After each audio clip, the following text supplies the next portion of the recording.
Oo. Oh, okay. Ko lang kasi well, baka yun naabutan. Well, aside from Okay. 30 seconds po. Bugs Bunny, Mhm. okay, go. Yes, we are live. Hello, everybody, and welcome to the PH Space Roundtable Discussion. So, thank you very much again for coming tonight. This is your go-to political Twitter space every Tuesdays and Thursdays, 9 p.m. We have a lot of interesting topics for tonight. We will talk about the Awra arrest issue for a little bit, but we'll also talk about the Maharlika Investment Fund, the COA report of the OVP, and of course, the topic of all topics this week, the Department of Tourism, all issues concerning Department of Tourism. I am I am your host for tonight. I am Just, and I would like to um, introduce my co-host for tonight, who will also tell us about our house rules. Please welcome dun, dun, dun, dun, Northern. Go ahead. Thank you, Jess. Good evening, everybody. Happy Tuesday to everyone. We appreciate your time with us today. So, dear audience, we appreciate your interest in joining us in our roundtable discussion about these topics that the new Philippine tourism campaign ad, co finds fault in OVP purchases, the Maharlika edit, and of course the hour issue. Note that the views expressed by the speakers during the discussion do not necessarily reflect the views of the entire group. Our goal is to encourage and hear all sides of the debate. Please note that this Twitter space will be recorded for social media sharing and will be shared live as well. During the discussion, you'll be addressed by your Twitter handle. If you are uncomfortable with this, send a direct message to moderator and co-moderator to address the concerns. Please listen carefully as the moderator and co-host introduce themselves and provide an overview of the topic at the beginning of the discussion. In order to give everyone a chance to speak, we'll enforce a time limit for each participant of about 2 minutes.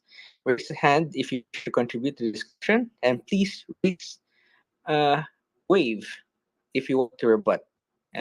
The moderators will at least try to give you a chance to rebut it. At least 30 seconds to 1 minute. We ask that you maintain a respectful and open-minded tone throughout the discussion. Personal and offensive language or disruptive behavior will not be tolerated. This is a fun space where our goal is to sharpen argument and set the general feel for the mood from other people's point of view. Let's enjoy the process of learning and exchange of ideas. Alright, so with that, Yes. Northern, medyo choppy yung line mo. But yeah, we understand naman, pero medyo malabo lang. Yes. Can you try oh, to speak again? or Yes. I just, malabo yan? yeah, medyo. Yes.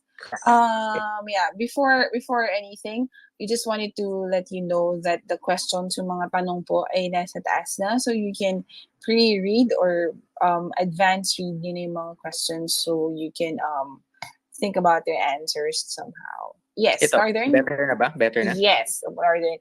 So this is our first topic for tonight. So very very quick topic will be introduced by my co-host. Go ahead, Northern.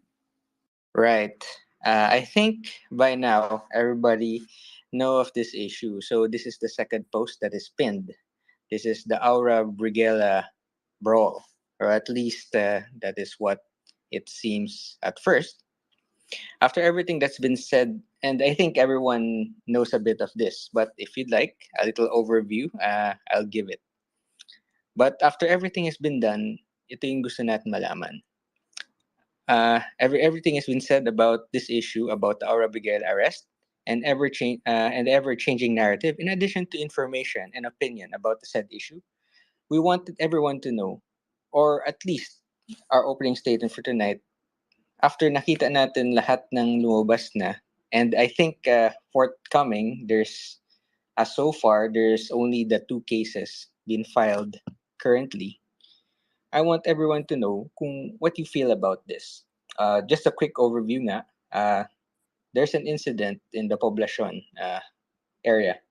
If people don't know it yet, I invite everyone to have a publish on Crow at least once.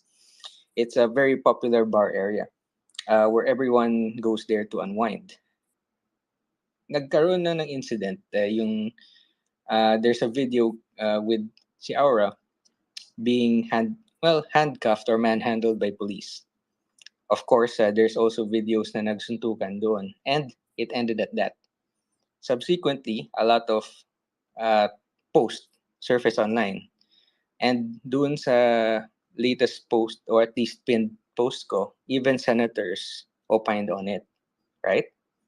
But after all the posts or at least the newscast came in, another set of videos arrived. Those were the CCTVs that you want to see, or at least people saw.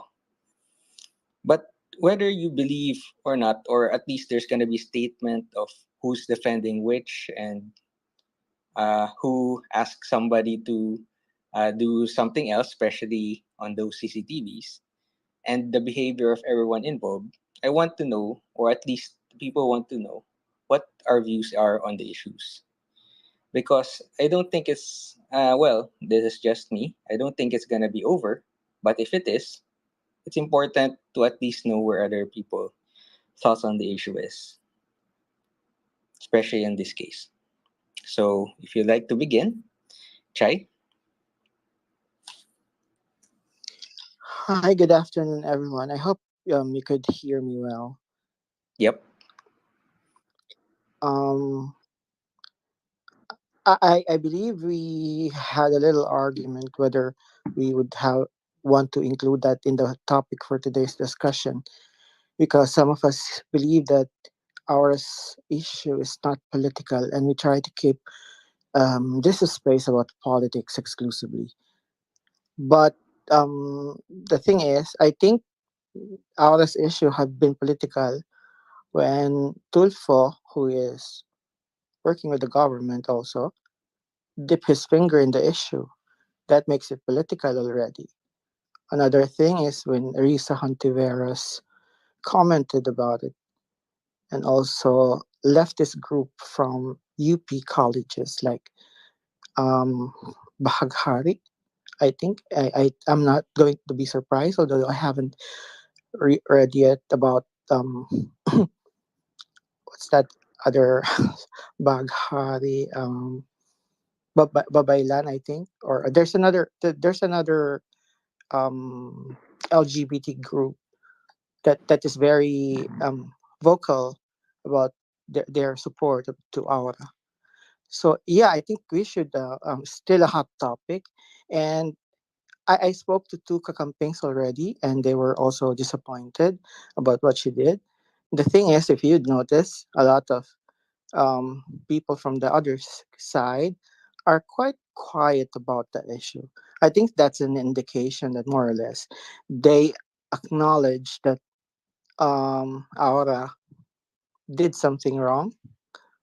I think the least that they can do is keep um, quiet about it or not make the issue even more bigger than it is. And one thing more I want to add that up until now, his manager hasn't issued a statement yet, and that's kind of unusual for such a big issue. That's it. Thank you. Right. Thanks, Chai. Anyone else would like to speak? Just recall since a few speakers came in. We're talking about the Aura Briguela arrest or at least incident, right? With everything that has happened, or at least the recent news that came in, what is our particular views on the issue, or at least what are people leaning towards, diba? Just your views. Kasi again, this is just an icebreaker, and there's no right or wrong answer. One, Hello. Good go evening, on. everyone. I can hear you. Am I audible? Okay. Loud and clear? Loud and clear ba? Yeah. Clear lang. Hindi masyadong loud. May medyo muffled, but Yeah, okay go na ahead, yun. Von. Okay na Okay. yun. Yeah. Kasi I'm using a Bluetooth device. Pwede Okay. yan. We can hear you. Go ahead. Okay. Now, with the presentation of Mr. Chai on that issue, Mm. na envelope na ang lahat. But something is clear. Regardless kapag may kasalanan si Aura o wala, the way that the Philippine National Police Makati had handled the situation, it's too bad. And with the remarks of the Chief of Police of the PNP Makati during correct one of Senator Rafi Tulfo's shows, I forget if Wanted sa Radyo ba yun or Rafi Tulfo in Action Something there. or okay. Now, the remarks of the Chief of Police of Makati is very uncalled, unprofessional because it creates discrimination bias against gays on that remark. Regardless, kapag may kasalanan sa Aura o sa wala, yung remark na yon is very uncalled. And we hope if the investigation would roll, again, yung assertion, yung punto lang is, kasi hindi ako magsaside muna whether Aura is wrong or right because we need to wait for the investigation. But the handling of the situation by Philippine National Police Makati City was very excessive. And that remark, again, i-assert ko lang talaga, the remark is very wrong. Again, this opinion is based on personal views and this would not reflect the political party where I belong. Actually, isa lang kaming political party ni Senator Ontiveros. That's it. I rest the case. All right. Thanks, Von. Marcus? Okay, ano ba to? Yung mga videos na nung umpisa parang ang tone talaga ng good evening pala sa lahat, ano? Good evening, Marcus. Yeah, sorry, masyado Okay akong lang. carried. Okay, yan. Go. Nung umpisa parang yung mga post sa social media is obviously pabor kay Awra, no? Na minanhandle siya na parang excessive yung force na ginawa ng police sa kanya at may allegation pa na hinipuan, ganun. Well, nung lumabas naman na yung, tapos lahat naman ng mga tao ay kanya-kanyang side. They picked sides for or against Awra. It's surprising na parang napaka-raw pa ng mga information na dumarating pero may pinili na tayong may kinakampihan na tayo, ganun. We did not wait for more details bago tayo nag-cast ng ating judgment, ano.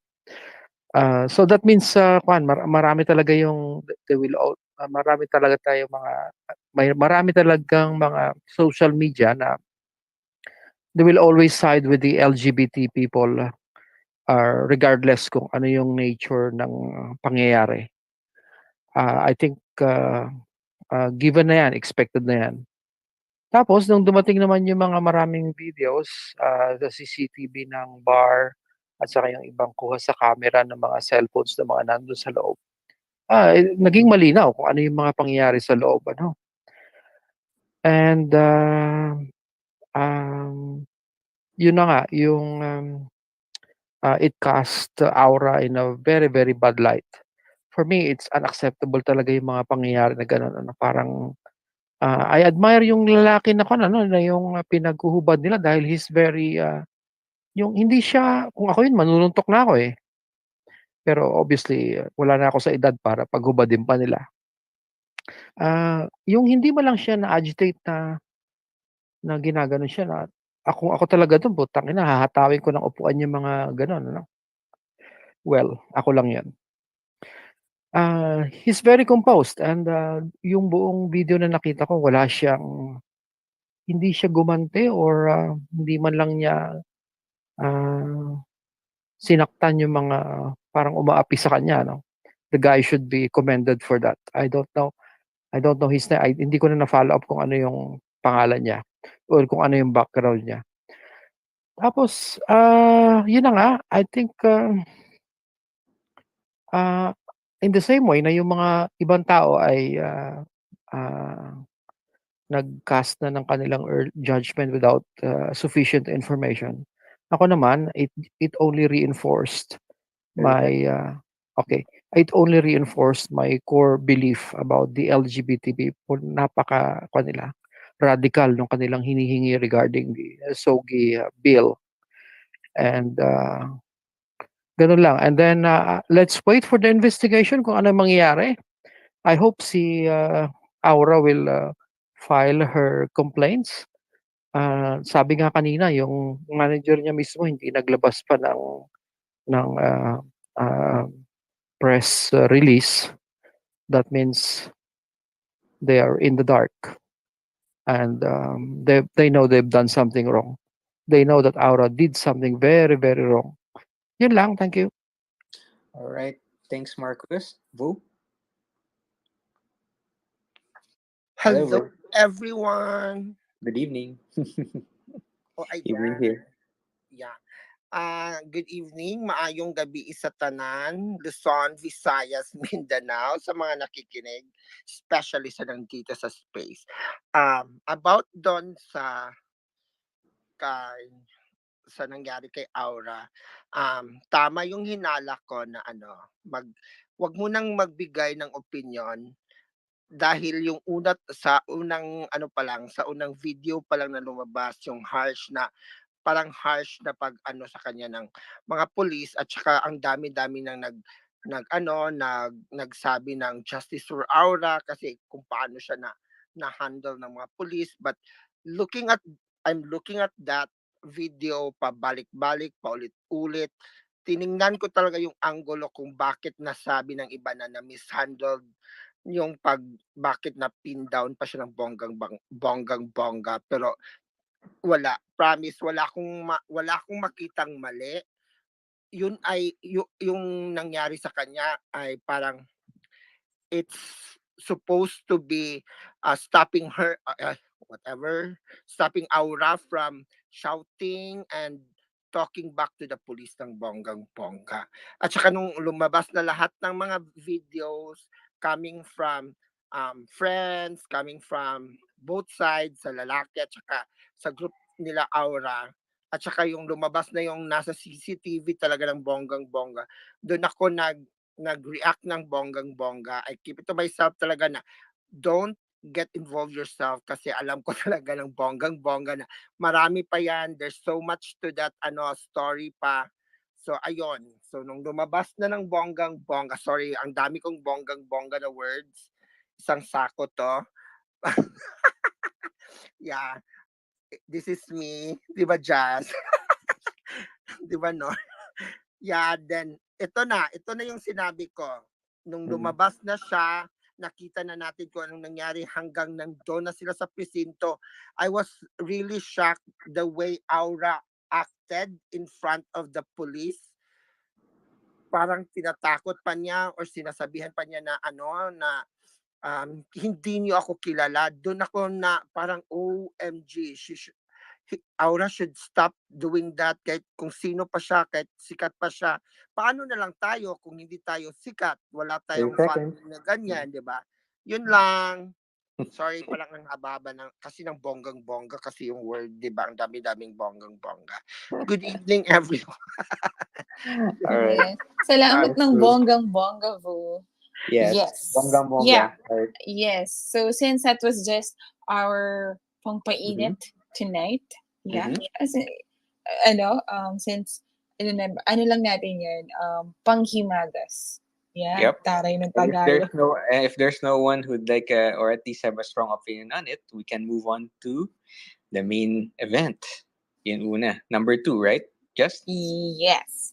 I think it was I think it was this last week, late last week, nagkaroon ng kapihan sa Senado. I think it was Thursday or Friday, if I was not mistaken.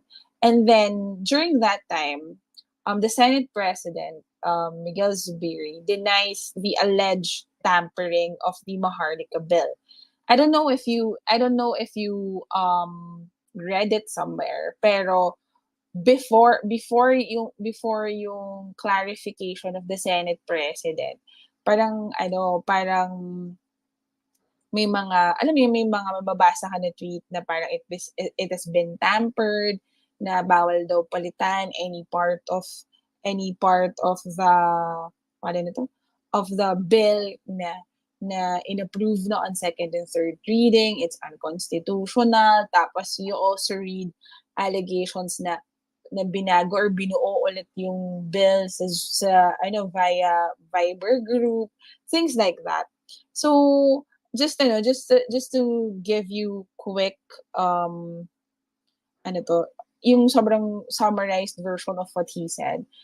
There's no tampering na nangyari. Tapos yung pagbabago ng mga parts of the bill na yun naman talaga yung pinag-usapan sa floor has been para may ginagawa naman talaga nila. And in fact, if you remember, yung dalawang nag-contest was Senator Hontiveros and Senator Pimentel.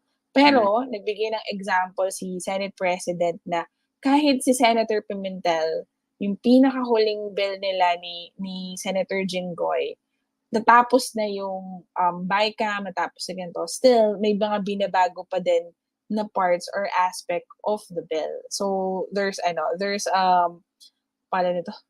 There's So an there- explanation to that. After there was president din, sila din ginawa din yun, just. Yes, ibig sabihin parang natapos na yung BICAM, as in ratified na sa BICAM, ganyan, up until I think 1 week pa after, may mga pinapabago pa si Senator Pimentel. So, and then meron man din siya mga binanggit na mga iba pang mga bills or mga bills na binago din somehow. Basta, all he's saying is yung intention of the group, yun yung tinignan nila sa records. So wait lang, before si Von, ang question is, ito na, when the allegation of tampering was made, the approved version of the Maharlika bill was all over social media, echoing the statements of Senator Pimentel and Senator Ontiveros. And this is the question. Do you think that it's a legitimate constitutional concern or a political move to prevent the approval of Maharlika Investment Fund? So, nauna si Von. Go ahead, Von. Go, Von. Okay. With that, I would answer actually neither of the two. Baka magtaka kayo. Bakit neither? It could be a constitutional question kasi ginamit na nga yung president in the first place kasi yun nga in some other bills that was approved on before for ratification sa BICAM, na-ratify na nga. Pero may pinahabol na amendment which is supposed to be what was ratified was dapat yun lang. However, siguro may problema talaga sa rules of Senate if that's the case nagkakagamitan ng president. Shall we say, I would on the other side, if it is a political move, it could be because remember that the MIF is actually opposed rin ako sa ganun because the first argument on that is una lubog pa tayo sa utang. Wala pa tayong budget surplus so na capable to invest, and usually when we say we will have a state investment fund, we need to ensure na may surplus tayo each time before we invest in that. But it could be parang sabihin na lang natin na on the other side of the political move, syempre, it would be a political move because we need to scrutinize. That's the role of the opposition. Scrutinize kahit na na-ratify na siya ng BICAM at may revisions na yan, kailangan pa rin i-monitor yan. Hindi, but on the constitutional side, again ha, may problema if I would foresee it, parang may problema talaga sa rules of Senate. Kasi supposedly, I don't know if you would agree on this, na supposedly, if kung ano ang naagrihan at na-ratify sa BICAP, wala nang makuhin. Ang nangyari, may mga president, so siguro ginamit ng president na yan. But remember that this is a bill na very crucial and shall we say, of high national importance. So, just to balance everything, I will put it on the middle muna. 30 seconds. Thank you, Von. Oh, yun na ba? Von, if you would, sorry, I just forgot to mention it earlier. Ang nangyari kasi, there's a section 50 and 51. Tapos, section 50 says, I don't know if paligtad. Basta yung isa 10 years, yung isa 20 years, yung length na pwede kang kasuhan. What happened was, according to the Senate President, nung mismong hearing, yung mismong second and third, yung nag-aayos na sila ng mga amendments, ang nangyari, which I also, na-witness ko din, parang nag-raise ng suggestion si Senator Hontiveros saying na 20 years dapat. Tapos, Senator Mark, who is the sponsor of the bill, said na hindi, gusto niya 10 years lang. Hindi naman din ni-raise ni Senator Hontiveros for a vote.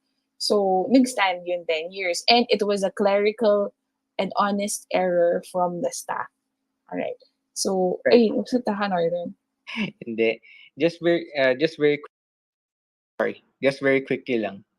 Just to add on this topic, because that is the purpose naman kasi of deliberations, and after which gagawin sa BICAM. Kasi when they do the BICAM, that's where the House and the Senate would meet. And okay, in theory, doon na dapat they'll hash it out kung anong ayaw ng House, anong ayaw ng Senate, mag-uusap sila, and that's where the final bill is supposed to be done. Meaning yan na yung final na pag-uusapan and yun na yung final na lalabas.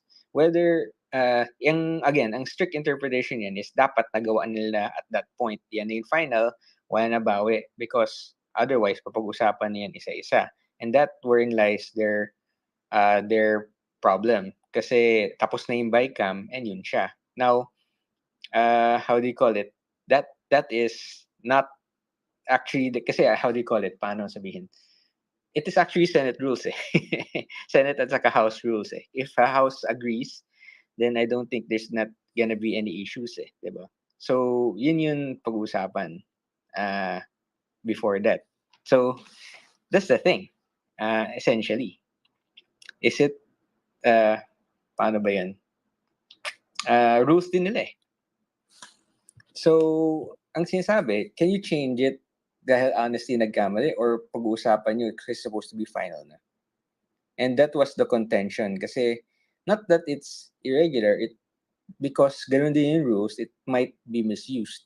Ngayon, medyo konti yung minority, but what if it's gonna be, let's say, 14, 14-10?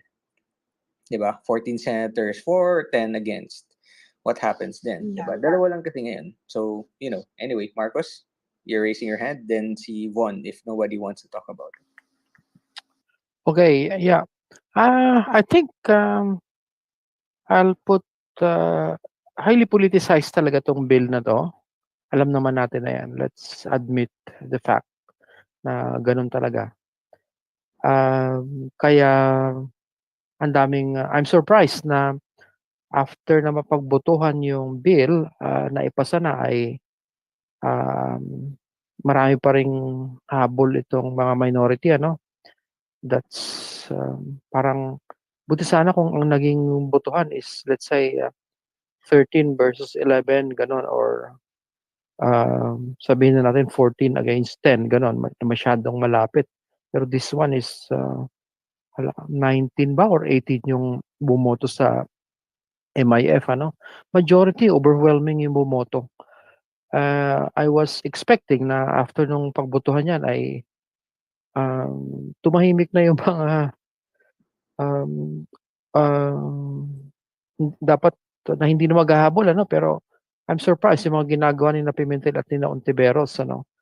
Kasi it's useless. They've been given enough time sa plenary. Last year pa yung bill na yan na nakasalang sa Kongreso.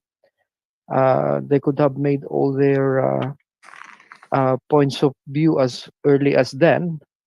Pero ngayon na lang. And then being the majority, and the majority having a sufficient number, talagang inoverrule nila na yung mga minority na tama na yung debate, pagbotohan na yan. Ganun lang yon.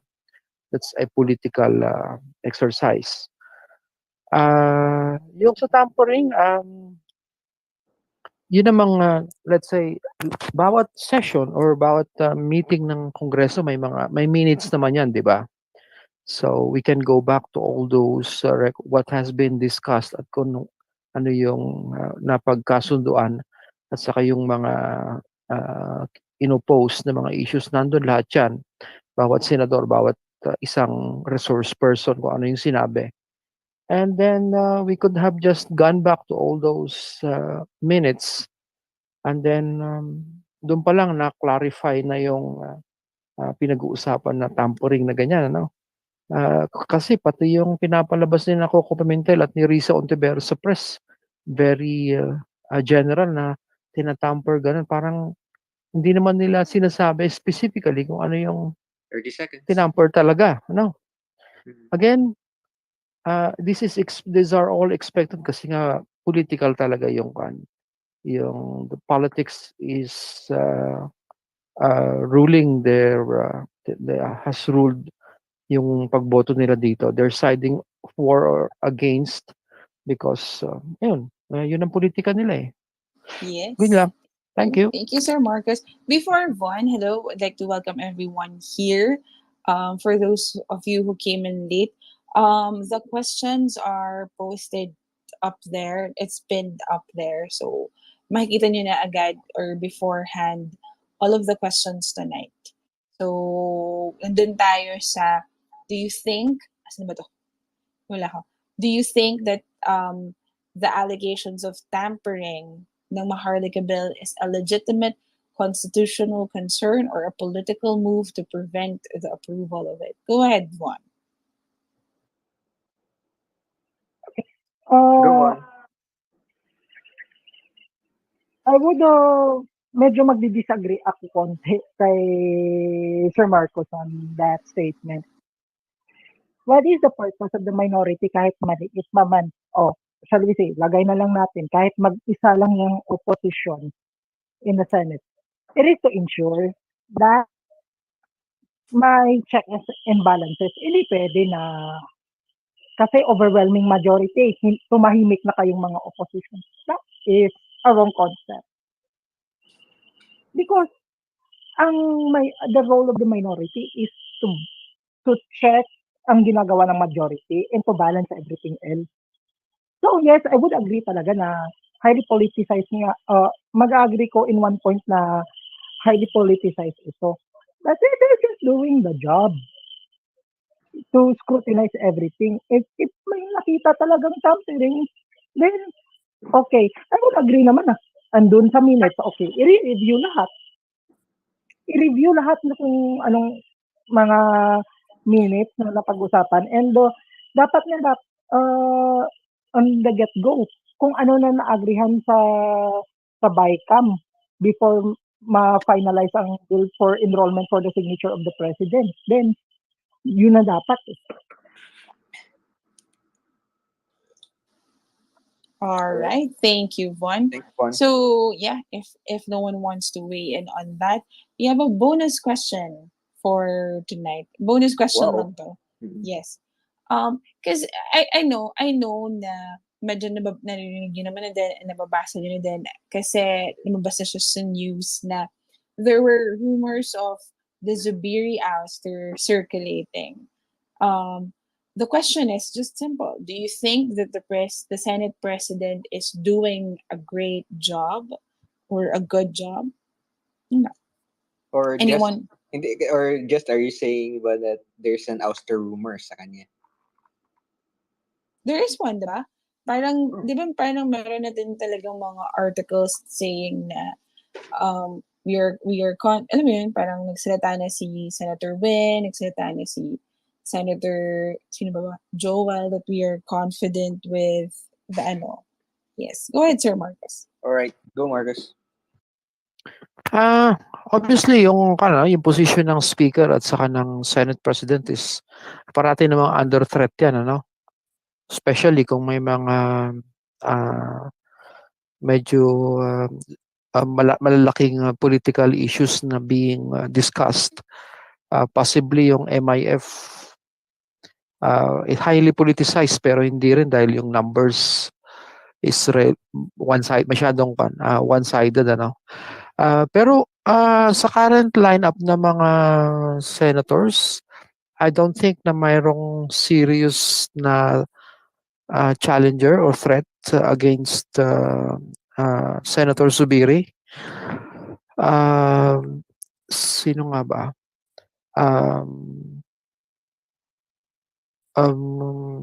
Wala ako nakikita. Si Senator Alan Cayetano is very quiet. Siya lang talaga yung in the past kasi he was involved with several takeover ng leadership, ano. For now he's very quiet and I don't think he has the support. Si Senator Amy Marcos, I don't think she will run for the Senate presidency dahil kapatid siya ng presidente. It's hindi magandang tingnan na Senate President at saka Presidente ng Pilipinas ay magkapatid. It's not going to happen. I think safe si Senator Zubiri as far as I can see. Thank you. All right. Thanks, Marcus. Thea? Hey guys. Good evening. Hi. Hey.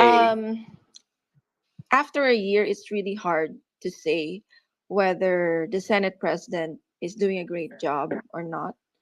Kasi we have to look at the productivity of the Senate. I'm not so sure how productive the Senate is kasi nagde-depend din naman yan also sa lower house and also his ability to lead as well and whether he is democratic in his leadership. Very important, even though ang daming supporters ng presidente or ng unity team sa Kongreso. So I don't know what I would feel about this question after just 1 year, or are we supposed to um, grade quote unquote him based on a certain policy or overall niya na performance? And going back pala sa politicking issue, I would go for I forget sino yung nagsabi na yeah, it is the duty of the minority to always question and of course to offer counter arguments. But I would also think that it was highly politicized since after nga ng ratification sa Senate before the signing of the bill by the president, and dami pa ring mga questions, and there were questions as to when and where the changes were made, the absence of the bicameral chambers, and so on.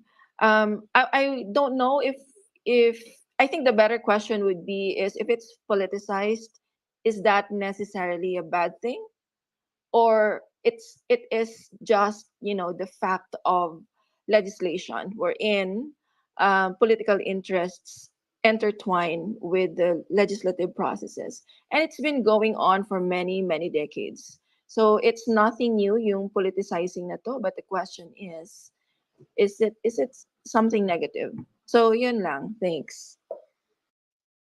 All right. Thanks, Thea. Is there anyone who want to opine this Yes. rumored? If wala na. Alam mo yung, yes, if wala Okay, na, go on. let's move on. Ay, Alright. si Bon ba? Nagsalita na ba si Bon, di ba? Yeah, we did. Ay, Oh. sorry, Von. Go ahead. I'm Go, sorry, Von. patawad. Yeah, go ahead, Von. Okay. to answer to the question on the threat of Senate President Zubiri kung may rigodon na mangyayari sa Senado, Yep. on my personal opinion, doon lang tayo muna sa gitna. Kasi some political experts say na medyo hindi productive parang hindi nagja-jive ngayon yung executive and legislative branches when it comes sa goals sa legislative agenda ng executive eh. Kasi as we all know, correct me if I'm wrong, 6 major laws na priority talaga na na-approve eh. Pasensya na sa konting ingay, medyo umulan na dito sa Iloilo. So, shall we say, kung may threat man, baka it would be a silent threat. Pero as others would say, well, ganun lang lagi yan sa zona ng isang presidente. May natitrete na baka masipa yung Senate President out of the blue eh. Kasi medyo rampant yung nangyari yan sa House of Representatives eh. But if the supermajority still unites on the leadership of Senator Zubiri, siguro I would agree that walang threat naman sa kay Senate President Zubiri kasi in the first place, Senator Lauren Legarda downplays the ugong-ugong na posible siyang i-push na pumalit kay Senate President Zubiri. Dinownplay na niya eh. And as far as I could remember, parang wala siyang interest dyan sa posisyon na yan. Pero let's just wait and see. Kaya yung sagot ko dyan is, doon lang muna tayo sa gitna. Let's just wait and see. Yes. Right. Thanks, Thank Juan. you so much, Juan. Our next topic for tonight. May nagtanong. Yeah, sorry. Our next topic for tonight is another controversial issue, and now is concerning the office of the Vice President. So I'm sure you've already read that there are reports, multiple reports, iba-ibang news sites saying that the office of the Vice President failed to fully observe provisions of the Government Procurement Reform Act when it immediately established satellite offices across the country. And this is from the Commission on Audit, or COA, citing, the COA Annual Audit Report of the OVP for 2022 showed that the office purchased its plant, properties, and equipment, or PPE, and semi-expandable equipment in SO worth 668,197, and the funds came in from its officers. Tapos, the government eventually reimbursed. So, however, even if a quotation was provided to obtain the lowest price, COA said it still did not adhere to Republic Act 9184. So I'm sure you've already read the reports on the issue, and the question is basically just this: do you think that the compliance of government agencies like the Office of the President with the laws regarding procurement, its auditing and reporting requirements are important? Do you think failure to do so is a reflection of its transparency and accountability? So, yeah. Go ahead, Sir Marcus. Go, Marcus. Okay, ako lagi nauuna. Ganito yan. May rules kasi yung procurement law ay nandyan. And it was made for a specific purpose talaga na to prevent yung abuse ng mga government employees pagdating sa pagbibili ng mga materials or services. And then the BP's office should be exempted from following these rules. Kasi how can we implement itong mga rules na ito kung yung opisina mismo ng second highest official ng bansa ay hindi nagko-comply, di ba?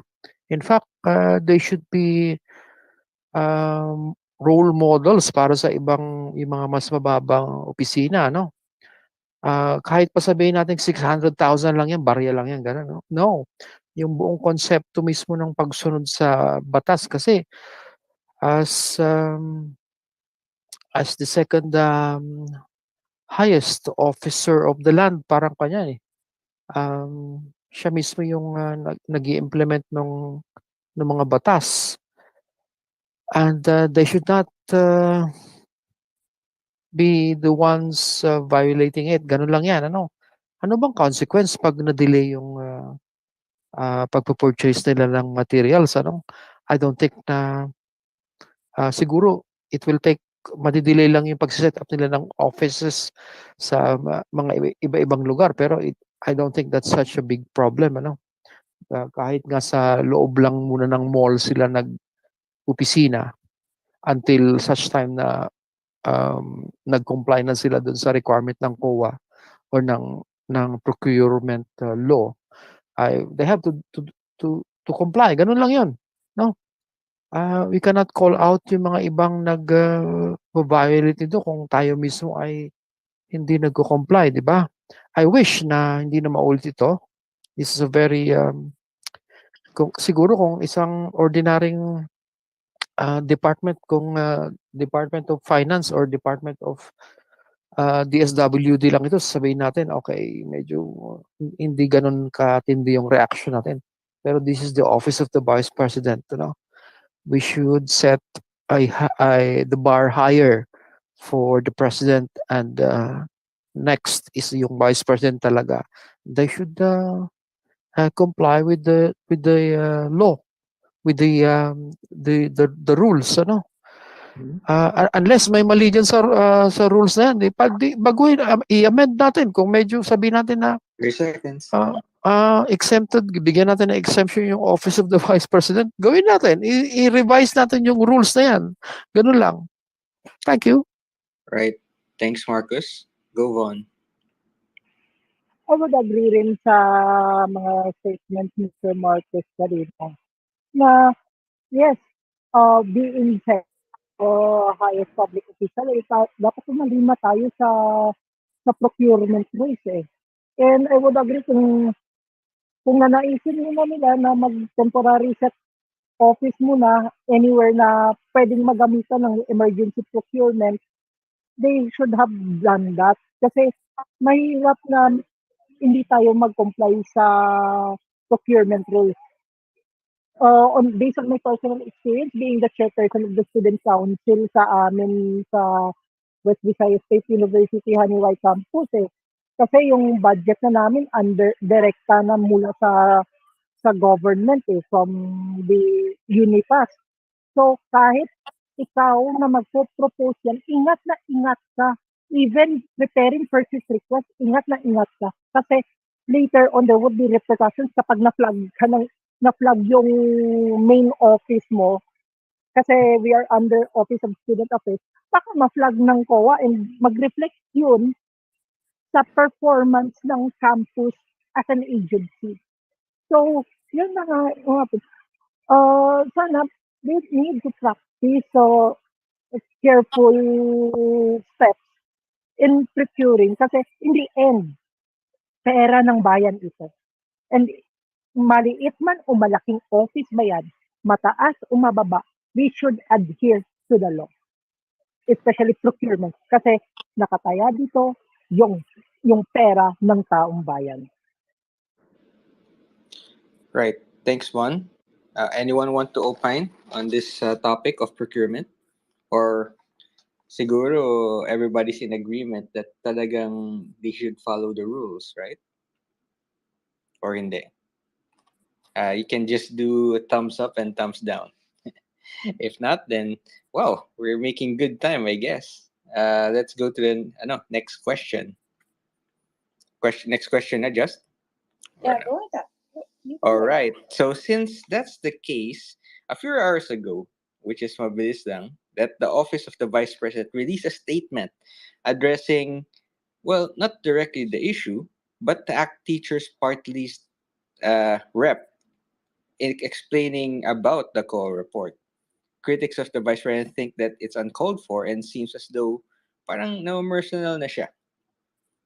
And said that elected representative of the teach against the elected representative of the teachers, diba? Kasi they also they also did directly address the COA concerns. Na sinabi magbasa na lang essentially dun sa statement na yun.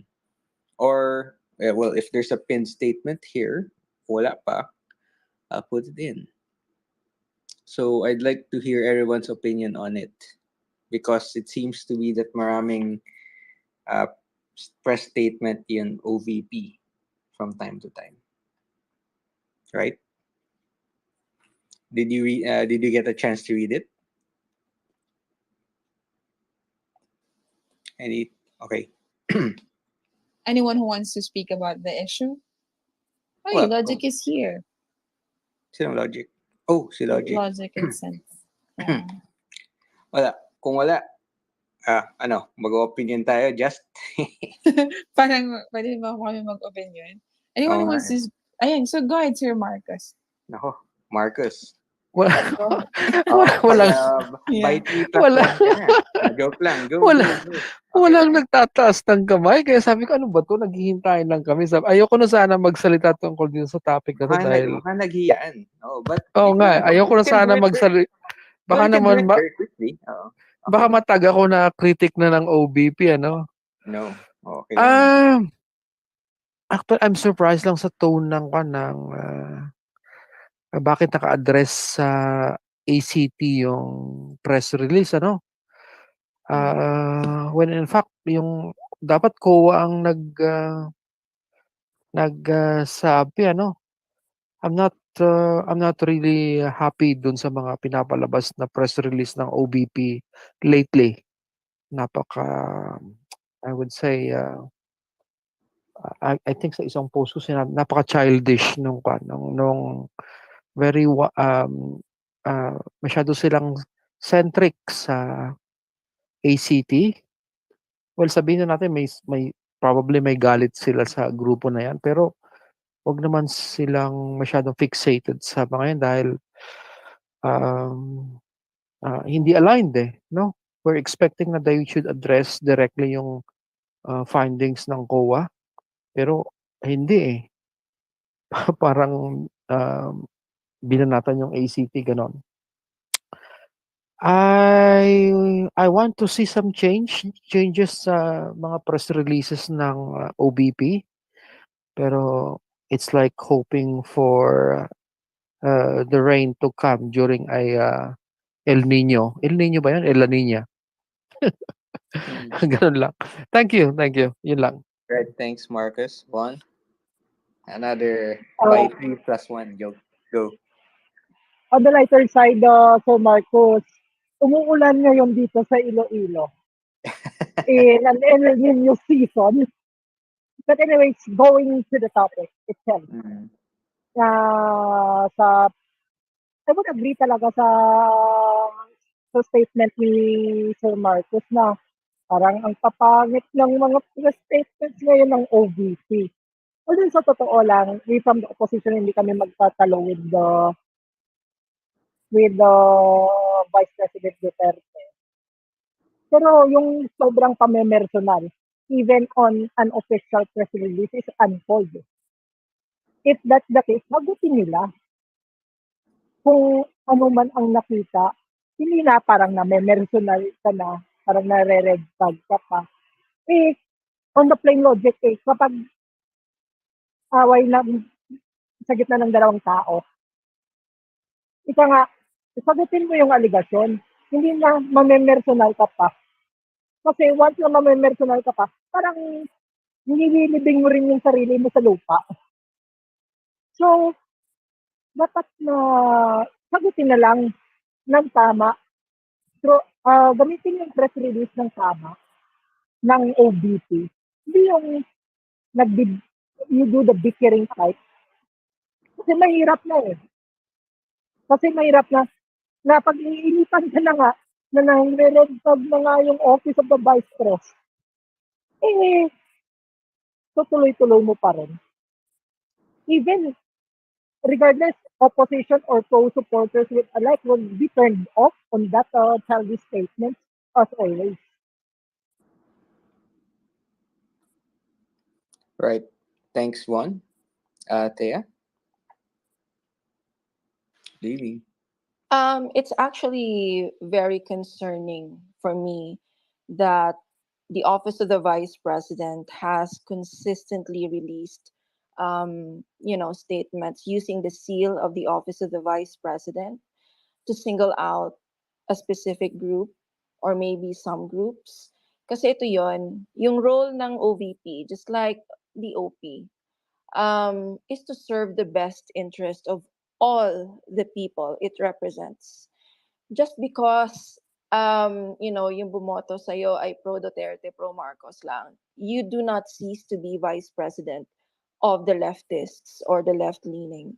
So when an official for me holds a position in the government, especially as significant as the vice president, my expectations are really high. And for that person to act in a manner that is fair, that is objective, that is centrist. Kahit man na may personal na advocacy yan or may personal na, alam mo yun, sinusulong, or let's say you have a certain political leaning, you have to meet, you have to, at least be objective and centric. The OVP has consistently released statements na yun nga, sinabi ko kanina, it raises concerns kasi I don't know how impartial they are. I don't know if there are personal motivations behind these statements. Are there personal vendettas? Are these personal vendettas influencing their actions? Kasi it is very, for me, crucial for public officials, especially those nga, yung sa mga matataas na posisyon, na they have to avoid this perception of favoritism or bias against a specific group of people. So I would want to see future statements from the Office of the Vice President that reflects inclusivity and fairness. Kasi personally me, nakakabahala siya. Again, I've been attacked by her followers, by her supporters. And when you attack someone like me, it just makes me turned off. Yun lang. Right. Thanks, Thea. Anyone else? Oh, let's try. Hello guys. If you can request for a mic if you want to speak about the issue. We appreciate opposing arguments here, or you can raise your hand, or you can, button ito, you can type dun sa comments, and we will gladly read it. Just to Hi Chai, are you trying to? Do you want to speak? Yeah. Okay. Well, if none, opinionated just. How do you Yeah. view this?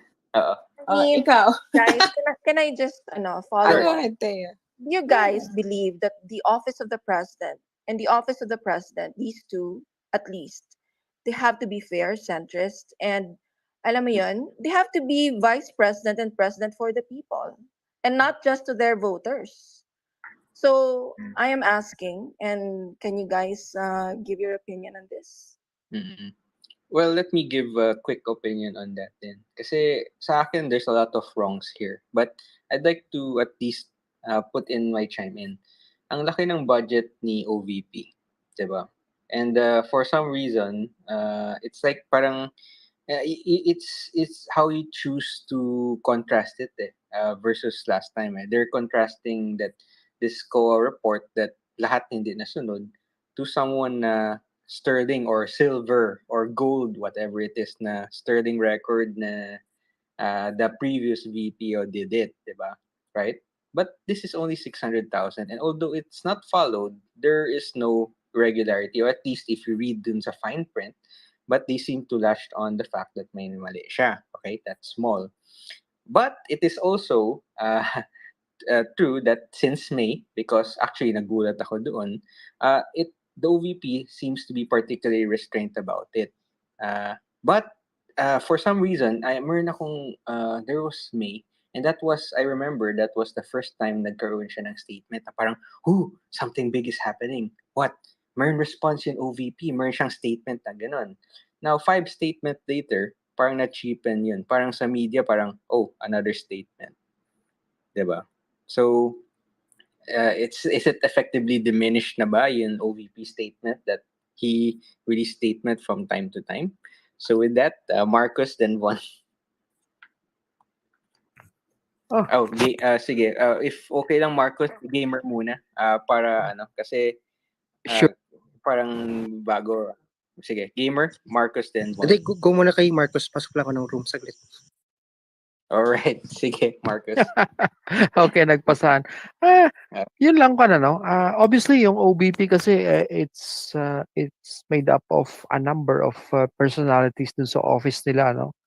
And presumably most of them are lawyers, ano. Yung kasing mga press release na pinapalabas nila is it comes from the office pero walang specific na person kung sino talaga yung sino yung accountable sa sa press release na yon kasi I don't know tama ba yan na Office of the Vice President Office, as far as I know, lahat ng press release na galing sa Office of the President yata may pirmado ng presidente or executive secretary, ano.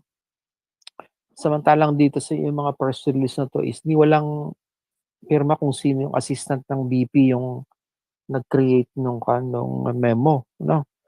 And then kasi ang ko dito is kung halimbawa 10 lawyer yung assistant ni Vice President tapos yung isa diyan is probably right wing, yung ilan is leftist, yung karamihan ay centrist ganun, ano. Kung napunta dun sa rightist yung paggagawa ng memo na yan, talagang babanatan niya ng gusto yung ACT, di ba? Pero it compromises yung buong opisina ng BP, ano, na hindi dapat. I'm not sure about that kung tama ba yun, wala man lang pangalan kung sinong tao yung nag-create ng report na yun. Yun lang, thank you. Well, all right. Nice take, Marcos. Gamer, you want to speak or si Von? Gamer? Si Von muna, tsaka si Tiago lang. Ikaw muna. Sige, Ikaw muna, gamer. All right. Or shall we say, kayo? Okay. sadali lang. Or Sure, shall we say, sure. paunahin mo muna si gamer at si Thea. I will follow up lang po. Okay, nagkahiyaan tayo. All right, go there. Grabe ako na una. Anyway, ito lang, hindi naman siguro secret to us that the Vice President is a rightist. Okay? At saka staunch siya na anti-communist. At least that's what I think. But while it is true na yung political affiliation niya can influence yung perspectives and policy positions niya, I think kailangan talaga may checks and balance sa office. Actually, tama naman yung sinabi ni Marcos na yes, may mga lawyers dyan, may mga staff dyan, at what if napunta yan sa kamay ng rightist or leftist, alam mo yun, their political leaning influences siguro the manner that they're writing o yung perspective and positions nila sa policy making. But I really think, I hope that they will realize that if they want unity, and that is the platform that made them successful as politicians now, like elected politicians, I think someone please contact the office of the Vice President and tell them to strive to represent all political spectrums and sectors of the society, regardless of their personal beliefs and political affiliations. Kasi nga, the Office of the Vice President is a government office. And dapat, pinaprioritize nito yung welfare at saka interest ng lahat ng Pilipino. Hindi lang ng mga tao na kapareho nila ng political ideology. At least yung OP pala, for me medyo centrist siya. I'm quite confident in that. the OVP, I guess they need to have a meeting. Kasi tama na may sinabi ni Sir Marcos. Lahat ng mga ini-issue na statements, whether or not merong pirma yan ni Sara, it reflects on the Vice President ultimately. At saka maraming hindi happy. We would like her to be and to do better as Vice President. And I think, perhaps this is new to her na national level, ang daming batikos. I'm actually kind of worried na baka she feels the need to respond to every criticism when she should not. Yes. She doesn't have to do it actually. Or maybe issue a statement na more centrist so that everyone can appreciate it. Right. Thanks, Thea. Anyone or nagkahiyaan pa rin kayo, please raise your hands. Ako na, pwede na. Go, gamer. Ayun, Go, so I gamer. would like to react towards dun sa comparison between the previous Go. VP and the current one. Parang ridiculous kasi nun eh. Parang, it's, Oh, just in case, gamer, very quickly, if Yeah. you want to pin something, you can actually, as a speaker, any speaker here could actually pin their point of view. You just search yung, if you're waiting, you can just search yung tweet na hanap mo, click dun sa side and pin it on top. actually, hindi ko siya So, nahanap yeah. sa tweet. Nakita ko siya sa naghahanap ako ng statement ng OVP kanina. Parang nakita ko kanina, okay, may bagong news na naman ng 4 p.m. So, ayun. So, anyways. I think Marian considered go. Sige, ipopost ko na lang mamaya, sorry. Yeah, so Okay lang. regarding doon, parang there was hindi kasi 100% maging okay yung COA. Yung sino ba kasi nagpasimulo ng nung 100% COA sa kay OVP dati, parang nakakainis. Well, yeah, so kung na-flag down, well, I'm not saying that nung na-flag si OVP ngayon is something good or in comparison to the previous one. I guess I would believe that kung meron man silang mistake doon, they all know they need to fix it. Kasi Sarah is also a lawyer and then naging okay naman siya nung being mayor siya. So I think they need to fix that lang then. And then a comparison between the previous one, probably you've forgotten na na-flag down naman din si Lenny during her term naman din, twice, ng COA. So, they need to fix that. I mean, ayun, kung yun lang naman ang comparison ng ibang tao, parang, ano ba, tigilan na lang yun. Parang, kung may mali, di mali, there's no need to compare. Yun lang. Right, thanks, gamer. Anyone else? Or one, you like to opine? If not, okay. Actually, again bilang mga tao, hindi natin maiiwasan na magkumpara. That's the sad reality. We tend, especially on a very volatile political atmosphere that we have right now, hindi maiiwasan na ikukumpara into previous administration or a specific previous administration. Pero at the end of the day, tama nga si Gamer eh. And na kailangan ayusin kung ano man ang mali dapat. At kung may liability, harapin nila. And when it comes to press statements on answering critics, I would agree both to Marcos and Thea na yung pananalita nila is that of being, you are in the center, yung sa gitna, na hindi, parang wala kang pinag-iinitan na isang side kasi opposition siya or whatnot.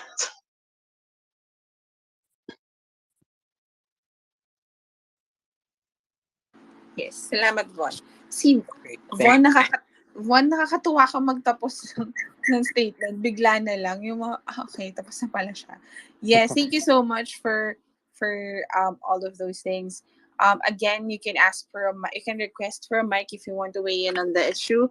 And of course, you can also comment or type in na lang so we can read it if you're a bit too shy. Yeah, so thank you very much for that. Our main topic for tonight, yeah, we're early. Akala namin parang okay, medyo matagalan tayo. All right. So the whole, I think the past few days, we can't stop talking about the Department of Tourism. So just I know, just a quick rerun of what happened.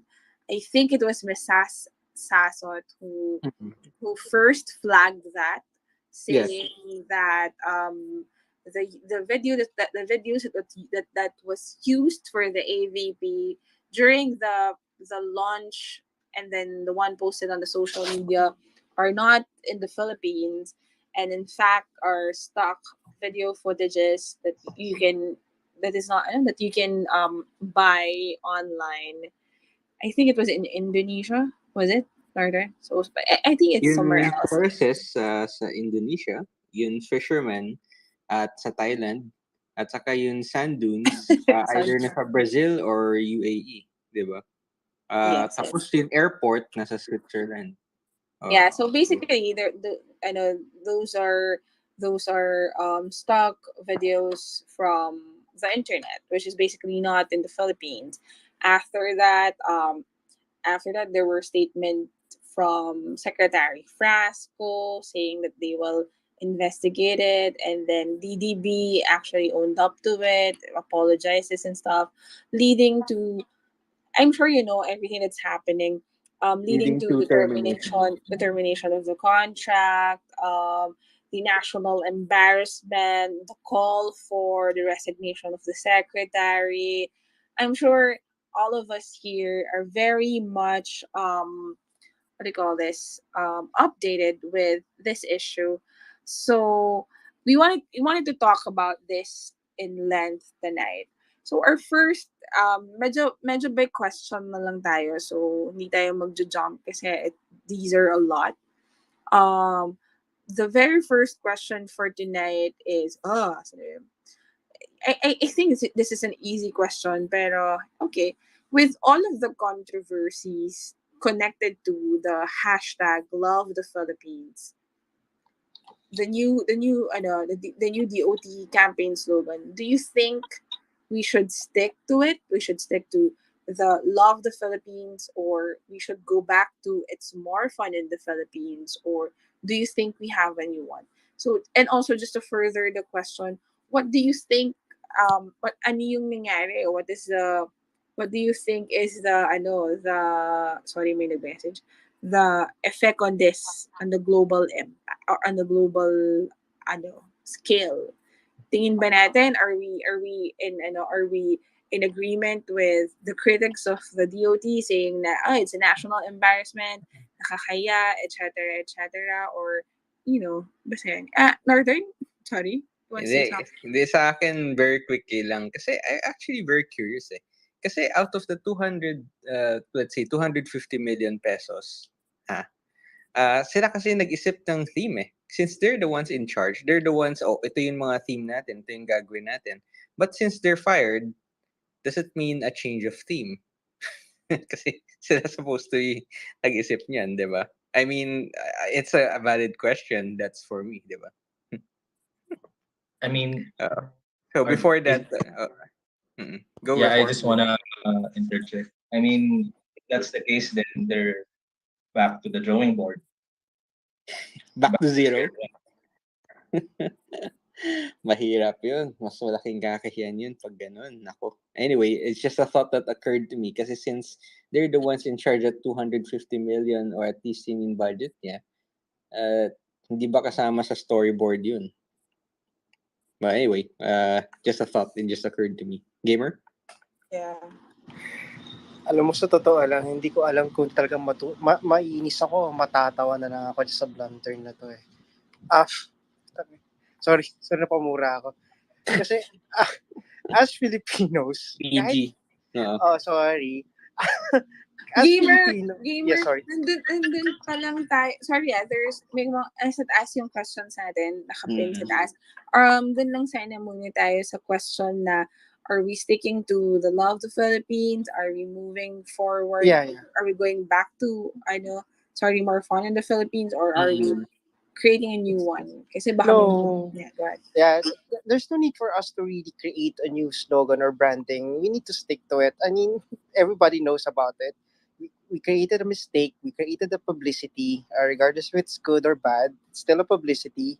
We need to stick to it. I mean, parang ever since we've known na may mali talaga doon sa video na yun, everybody's like making fun of it, like creating videos or photos or things like that. Nainis lang kasi parang kung ikaw yung ad agency or kahit DOT na lang, parang there's no need, stock pictures mo or videos mo, parang wala ka sa Pilipinas, parang galing pa, but galing sa ibang bansa, parang we have a lot of those. You can talk to a lot of people and they can contribute to your material, but kailangan pa ng ganun, parang ridiculous lang. But then again, siguro valid question yung kay Northern na parang since that's yung agency na yun yung nakaisip ng na yan, ng brand na yan. Siguro, I don't know. Ang weird, sobrang weird talaga. Parang for me, there's no need for us to change. We just need to stick to it and then fix whatever that we need to fix. I mean, I think kahit what I'm thinking is like yung parang sa More Fun in the Philippines before, parang instead of like we created something out of it. Right now we're creating something fun out of it, I guess. Na mag-create ng creativity na each of one of us from a mistake. And then siguro ito yung publicity na kailangan ng DOT. I don't know. Parang feeling ko parang sinadya na hindi ko maintindihan. Apaka GG lang. GG talaga, gamer. Alright. Oo. Reform 1, then Thea, then Boxy. Ako, I still feel like there is potential in the slogan. For me, like despite the blunder, DOT can turn this around and turn the tides on their favor. Tama ba? And capitalize on this publicity kasi all publicity is good publicity. Remember, it was picked up by international media. So it got, I guess, everyone intrigued or tawag dito, interested in the new slogan. So for me, it's still good publicity despite the blunder, and it's still the listed video, the controversial video was just a teaser video. They can redeem themselves by publishing new content or a new one. Get a parang teaser video, so it's a prelude to the next series of video content. So time is of the essence, DOT. Mag-release na kayo para i-redeem nyo na yung sarili nyo. Don't wait for people to lambast the slogan. Redeem yourselves. Make a series of video that will captivate everyone, will get everyone, convince everyone to go to the Philippines like right now. That's what they need to do. That's a good take, Reform. Hindi din mura ma-feature sa BBC. Right. Anyway, Von, then Thea, then Boxy. Okay. Sa akin, dalawang options ang sagot ko eh. Either kung hindi na talaga acceptable kasi may dungis na nga ng kontrobersiya and the public pressure would say na i-revert sa It's More Fun it's in the Philippines, it's better. Kasi yun talaga ang nag-click eh. But on the other hand, if i-retain din naman, konting revision lang. Kasi yung tunog na Love the Philippines, it's parang nakaka-demanding, parang commanding yung tunog. But rather, Love the Philippines with a comma. And then, yun nga, kung kailangan i-redeem ng DOT mga sarili nila, gawin nila as soon as possible. Otherwise, tatatak yan every day in the bad light. Na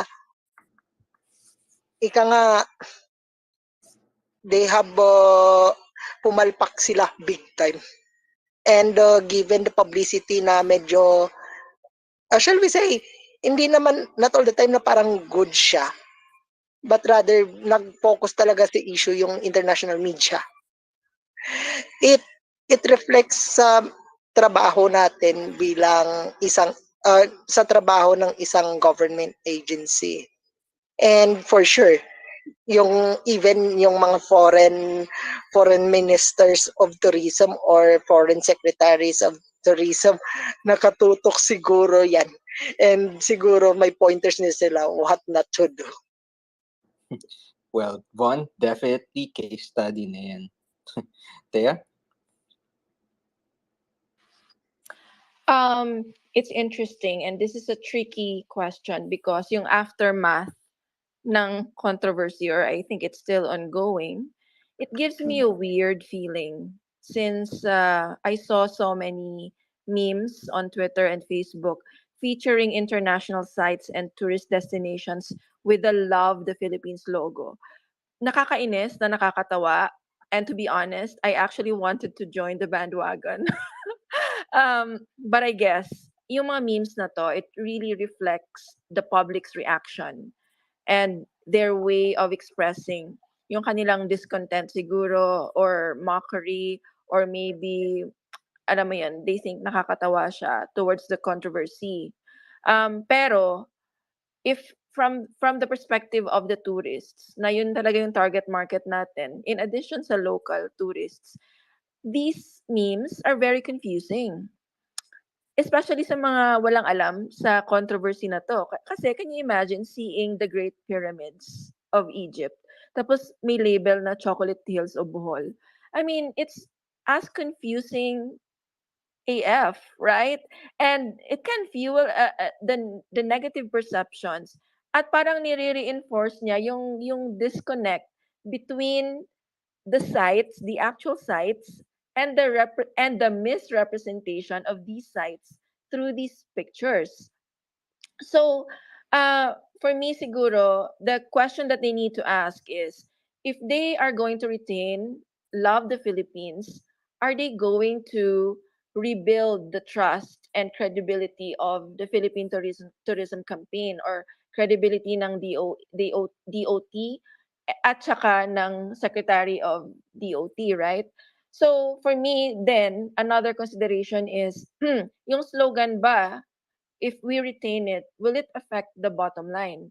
So, ibig sabihin, will it even affect yung decision-making process ng mga tourists when they visit the Philippines? Kasi, ako based on my experience, um, it's not really the slogan, or maybe because of the visibility, because the international media picked up the videos. Maybe now nakita nila yung mga sites na talagang galing sa Pilipinas and now they are curious. But ang dami kasi mga factors din that influence the tourists' decision to go to the Philippines, no? Especially yung attractiveness, yung affordability, of course, our culture and friendliness and so on. So I am actually undecided whether they should retain, maybe wait and see after a month if it will die down. But my gosh, there's this stigma attached to Love the Philippines. At saka meron pang Love Cyprus at saka Love something else na parang may accusation na hindi daw ito original. So, yun lang sa akin. I'm confused as many people. I find it funny at nakakairita, and also confusing at the same time. All right. Thanks, Thea. So that's Boxy, Marcus, Eman, Perform, Gamer, then Von. Boxy? Sayang yung slogan na yan. Kasi I was watching yung mga visitors, yung mga vloggers na bumibisita dito sa Pilipinas. Ano pala, automatic sa bibig nila yung, I love the Philippines. Yung ganun ba? Kaya we were just following yung mga it's a very good tagline, I would say. Kaya lang pumasok itong blunder. I don't know who committed the blunder, kung laziness, because they didn't double check kung ano ang mga videos, mga pictures nasa likod, no? Ang problema ngayon, I just saw a international news. They were talking about this promo. Ang sabi nung isang newscaster, sabi niya, Philippines is already beautiful. Why do they have to cheat on their advertisement? There is no need for that. Sabi ko, may attachment na cheating na yung promo na yan. Kaya I don't think they can use that now. What they can do is slow burn it. Maybe not a full blast advertisement.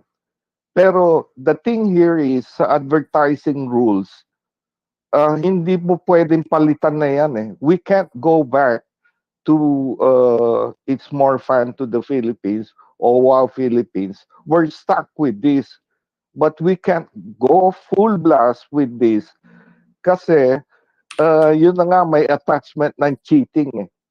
The other thing is they could slow this down mga 6 months pero they can't go full blast with it. Hindi pwede rin palitan ng messaging kasi that will confuse. We know yung papalit-palitang message. You know what happened to Lenny if there is a comparison. So we're stuck with this slogan. Hindi pwedeng i-full blast. So we go by that what they call this circumstances. Yun lang ang kailangang gawin natin. In the meantime, I go back to what I said before. Tipping point marketing na lang.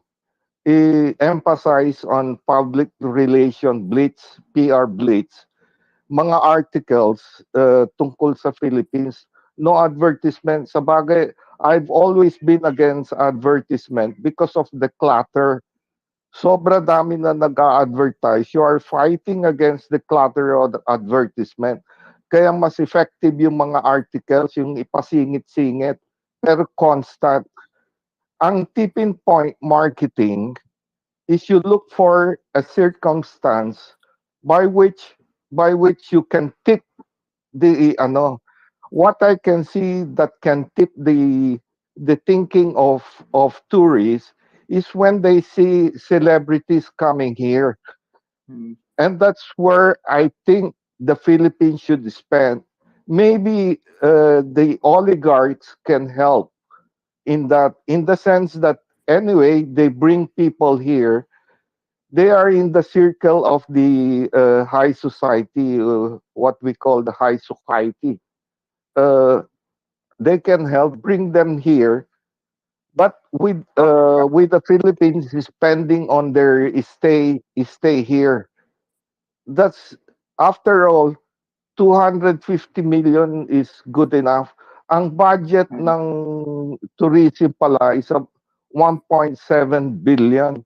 Wag na sa advertising, sa PR blitz na lang. The oligarchs can help. They are in the circle of this high society. Okay. Instead of bringing them somewhere else, Ayala or Manny Pangilinan or Aboitiz, they're in that circle. They bring them here. Uh, ex- Expenses ng Philippines. Tapos, Yes, Sir that Buxi, there 30 be seconds, articles sorry. Wrap it that up. there be articles be written on their stay. Mahal kung sa tatanungin nyo sila kung anong ano kasi parang they're helping on the promotion.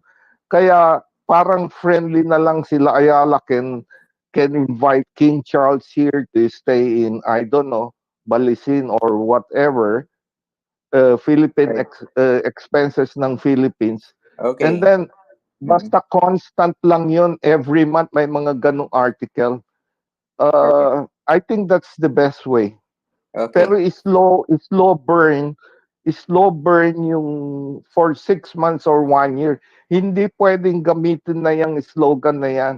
Kasi may cheating na papasok, may stigma. Alright, Okay, thank you, thank Sir you. Buxi. Sorry, Sir Buxi, marami kasi Yeah. yung pila, pero thank you so much. Who's Thank next, Arthur? That would be Marcus, Emmanuel, Reform Gamer, then Von. Marcus. Okay, thank you. Ah, I'm for retaining yung slogan na Love the Philippines, ano? Oops, nandiyan yung picture ko, ano? Oo nga eh. Hindi naman halata, Mark. Oh, halata na ba? No, no, no further explanation needed. No. Hmm.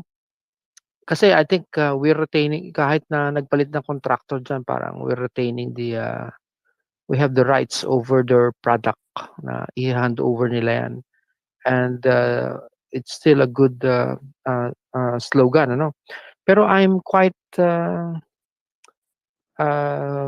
flabbergasted dito sa focus natin dito sa slogan, ano? I think kahit pa Tagalogin natin yung slogan na mahalin ang Pilipinas, ganun, it will have the same impact sa mga turista, especially mga foreign tourists, ano? They're not looking at the slogan para pumunta dito sa Pilipinas. No, so masyado tayong attached dito sa we have spent so much energy dito sa for or against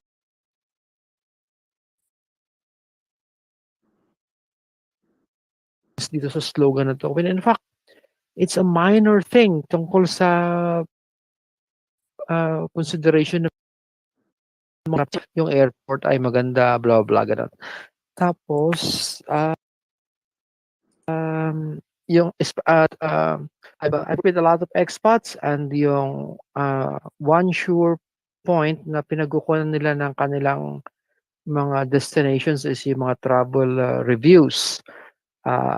Especially the Westerners, they always make it a point na mag-comment sa isang lugar na nabisita nila.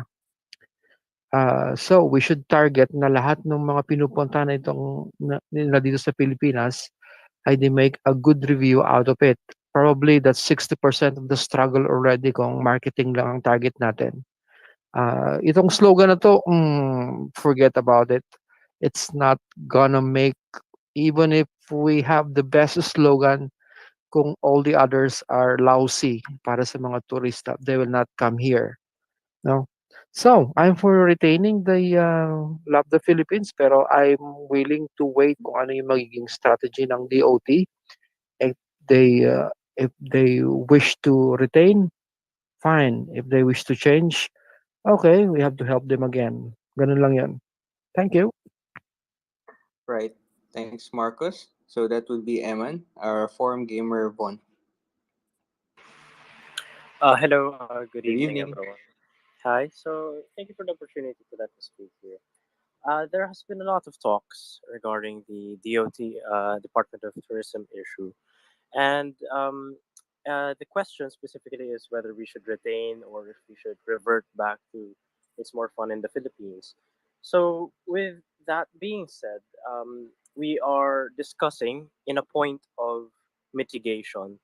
The whole concept or the whole motivation for us to discuss about this is to basically mitigate the fiasco. It's not debated as to whether it is a mistake or not, or as to whether it is something disastrous or embarrassing. It's a well known fact. Of course, there's a lot of debate as to whether this was intentional or there are conspiracy theories as to why this actually happened in the first place and whatever. There's a lot of debate about that. But I appreciate the question being that it is formulated in an air of mitigation. There can be a lot of good sides there. I've heard a lot of good arguments for retaining of the Philippines, and there are also good arguments that also point out the fact that it has been stained, unfortunately, by this said incident. So there's also this movement to return to it's more fun in the Philippines. As for me, if I'm asked for that, I would still have to maintain the prudence of maybe trying to learn more about discerning whether or not we should retain the love the Philippines or it's more fun revert back to the it's more fun in the Philippines um, slogan. And these are very important things. But I think one of our very good speakers in this space also mentioned that it's also a small factor, or it's something along those lines. And I could agree to a context na a slogan is a slogan. It can be as important as you can perceive it to be, or it can also just be a component of a much bigger thing. So, in the context of mitigation, I have this idea, whole idea of trying to look into basically getting what you can learn from it more than actually deciding what could be better. Because as for me personally, both have good points as to whether we should keep it or not keep it. But for a more productive step towards moving on from this particular issue is to draw the lessons that we might have had with this um, great controversy. And that was outlined in the post that I made last night, which had a lot of argument and which had a lot of interesting takes. And it's more basically a discussion on my reflection that it doesn't exactly matter whether we retain or not. That is up to a debate. But the lessons that can be applied in this scenario, it can reflect this tendency of a lot of Filipinos, for example, to not notice or to accommodate foreign material, for example. It can be viewed in that way. And I think that can be a more important 30 seconds. point for answering a question of whether we should revert to it's more fun in the Philippines or even retain the love the Philippines na basically the slogan. Right. Thanks, Eman. Reform, Gamer, Bon, then si Hello. Chris PP. Okay, Go. so for me, I still there's no problem with me retaining the slogan. Again,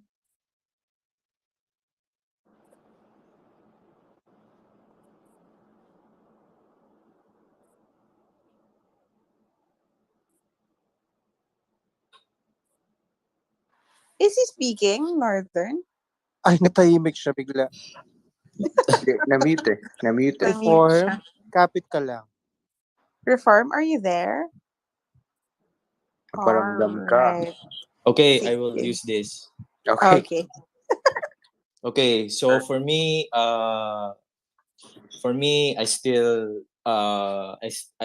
want to support the slogan. Why? Because it's just one of the many aspects of marketing.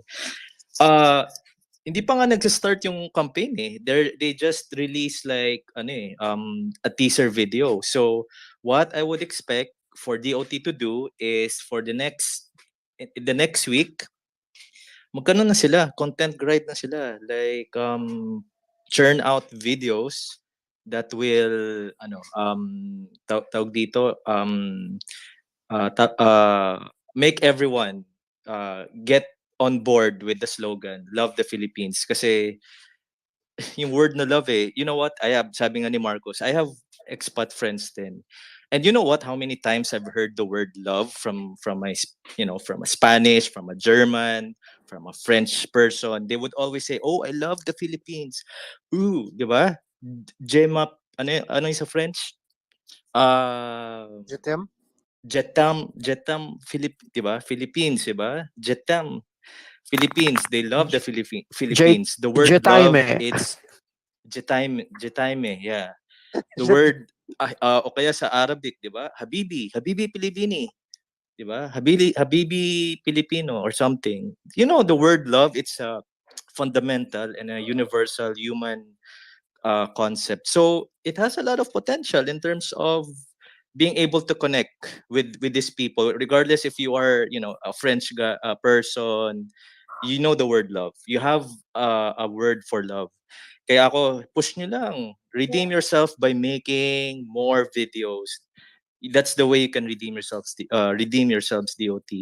Please, tawag dito, make more videos, make more captivating videos. Itong um like issue with the teaser video, it's a good character development for Love the Philippines, 'di ba? Binash nung una, and why can't we, they have the opportunity to amend or to rectify the issue, what happened with the teaser video, and everyone will get on board eventually if maganda naman yung content. Why not go for it? Go, go, go, di ba? Go, go, go, Philippines. All right. Thanks, Reform. Gamer, then Chris Von, then Chris PP, then Boxy. Gamer. I would agree on reform kanina. Parang, yeah, push for it. Tapos, iniisip ko nga parang, sige, may mistake kayo. So, how you should be able to redeem yourself from that? Parang use that mistake to create a an advertisement probably or a teaser video on how you represent. Wait, tatawa talaga ako kung na-imagine ko talaga yung gagawin nila na parang, do you remember the mistake? Parang ganon. Tapos, are you intrigued on how Philippines, how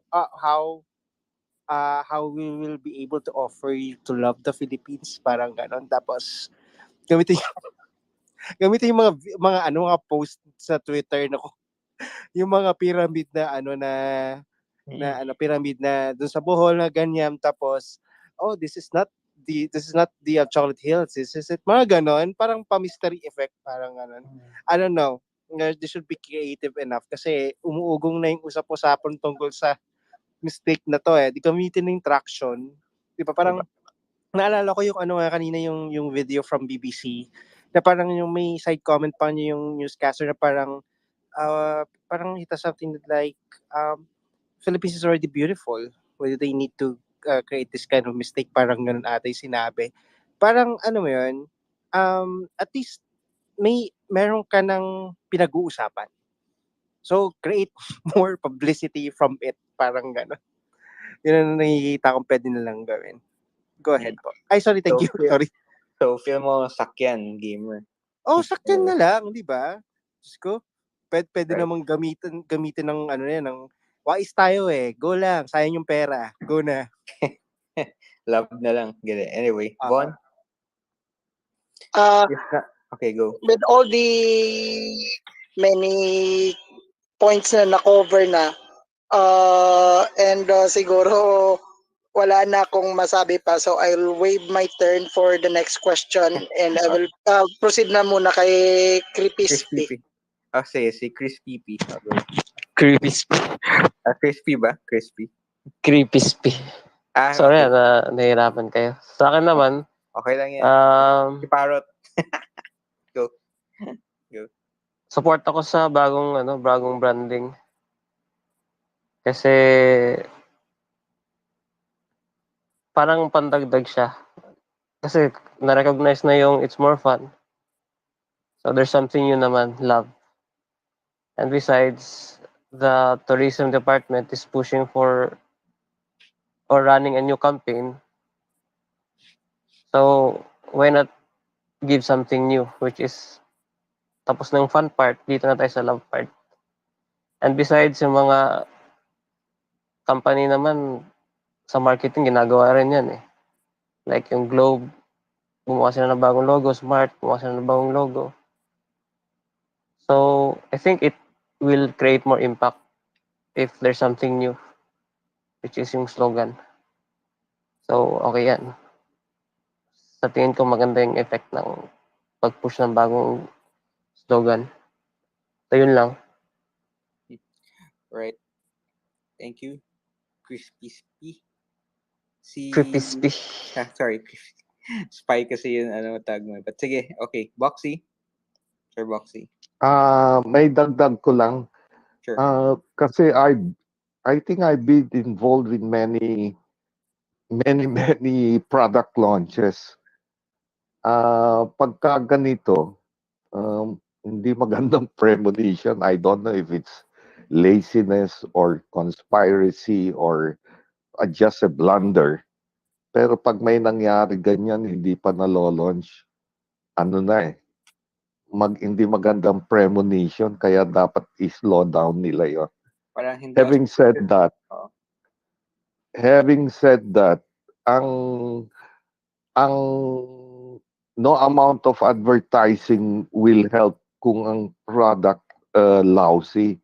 Kaya ito ang sasabihin ko. The Philippines is number 1 in polluting the ocean. Doon na lang magprograma. I have friends who own yachts. Pag dumapadating na sila dito, alam na nila kung malapit na sa Philippines eh.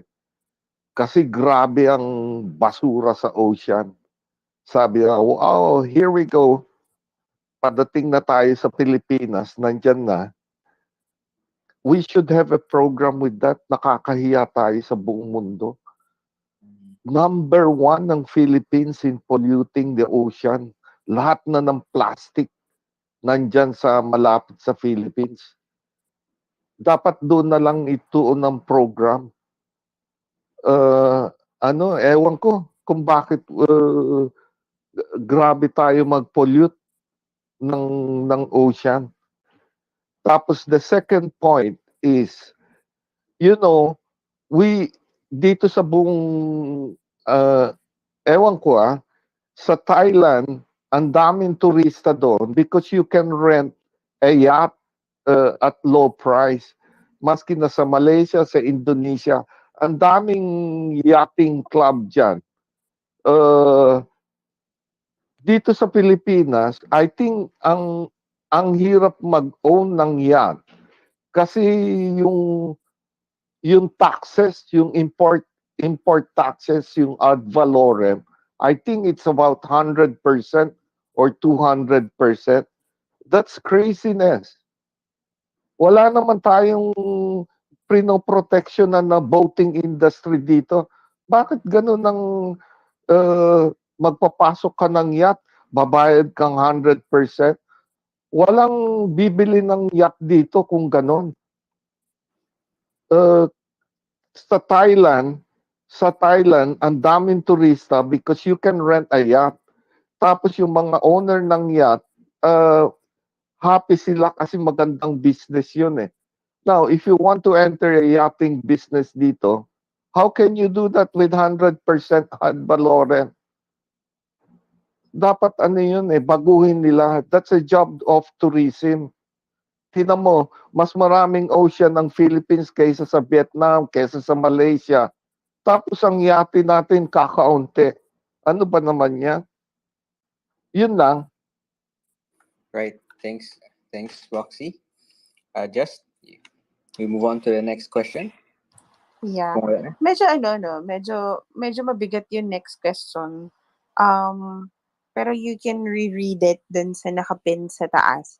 Medyo madami kasing factor. Pero basically the question is, are you satisfied by how the Marcos administration and DOT handled the situation? And then what do you think are the potential implication of the decision na i-terminate the contract with DDB? And then how might this affect the promotion and the image of the Philippines as a tourist destination? Medyo mabigat, medyo marami yung question, pero basically, 'di ba, the decision of the Marcos administration through the Department of Tourism is to terminate the contract with DDB because of what happened. Yun. So you can find the question above. Yeah. Actually, meron din ako since na-cancel siya, and it's actually really, well, again, part of story na yan. Kasi kung tuloy yan, and it parts din dun sa image and how it affects din there's an actual tweet that actually struck me din, although hindi ako nag-reply, pero sabi ko, parang tama nga. Because of the controversy na nangyari yan, do you think ma-replace siya? With the amount of sheer negativity in Lobas, do you think any agency will accept it? Well, that's mine. So, go see who's raising hands. Sorry. Okay, Boxy. Oh, reform. Allow them to clean. Allow them to clean the mess the way they're doing it. Kailangan nila scapegoat. Then let them have that. In the meantime, we move forward. The thing here is apektado na yung slogan itself. Kaya palagi ko inuulit, kailangan slow churning na lang yan. Hindi pwedeng full blast yan. In the meantime, we cannot change message. Kaya dapat ang papunta tayo sa PR blitz, hindi advertising. But let them clean the mess they found themselves, they created it. We don't know.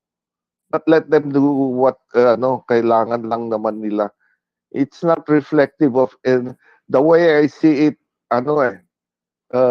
May pagka-laziness eh. They didn't double check the whole thing. I'm sure when this was presented, there were about 100 videos that were presented to them. Ito na siguro yung pinakamaganda. In the meantime, hindi nila i-chinek ulit. Kaya let them clean the mess the way they want it. Pero we have to move on. Okay. Right.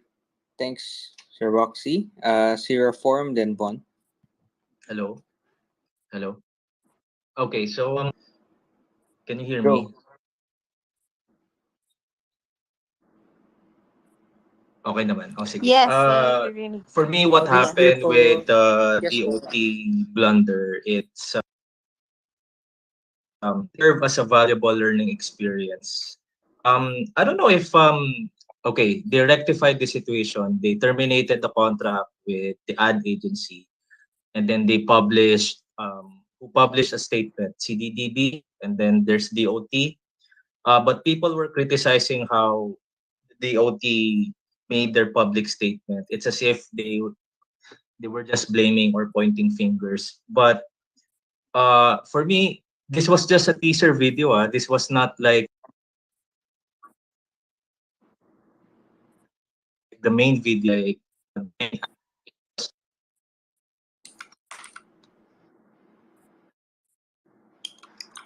Medyo ano ka, Before choppy. mawala ka. Kapit ko lang. Rectify the situation and implement measures to prevent similar errors in the future. So resign my and also I don't agree with the calls to resign because there are resigning hastily. It can disrupt ongoing initiative and hinder progress na sinimulan na ni Secretary Frasco. Letting her stay in office allows this initiative to continue and work their way towards the goal.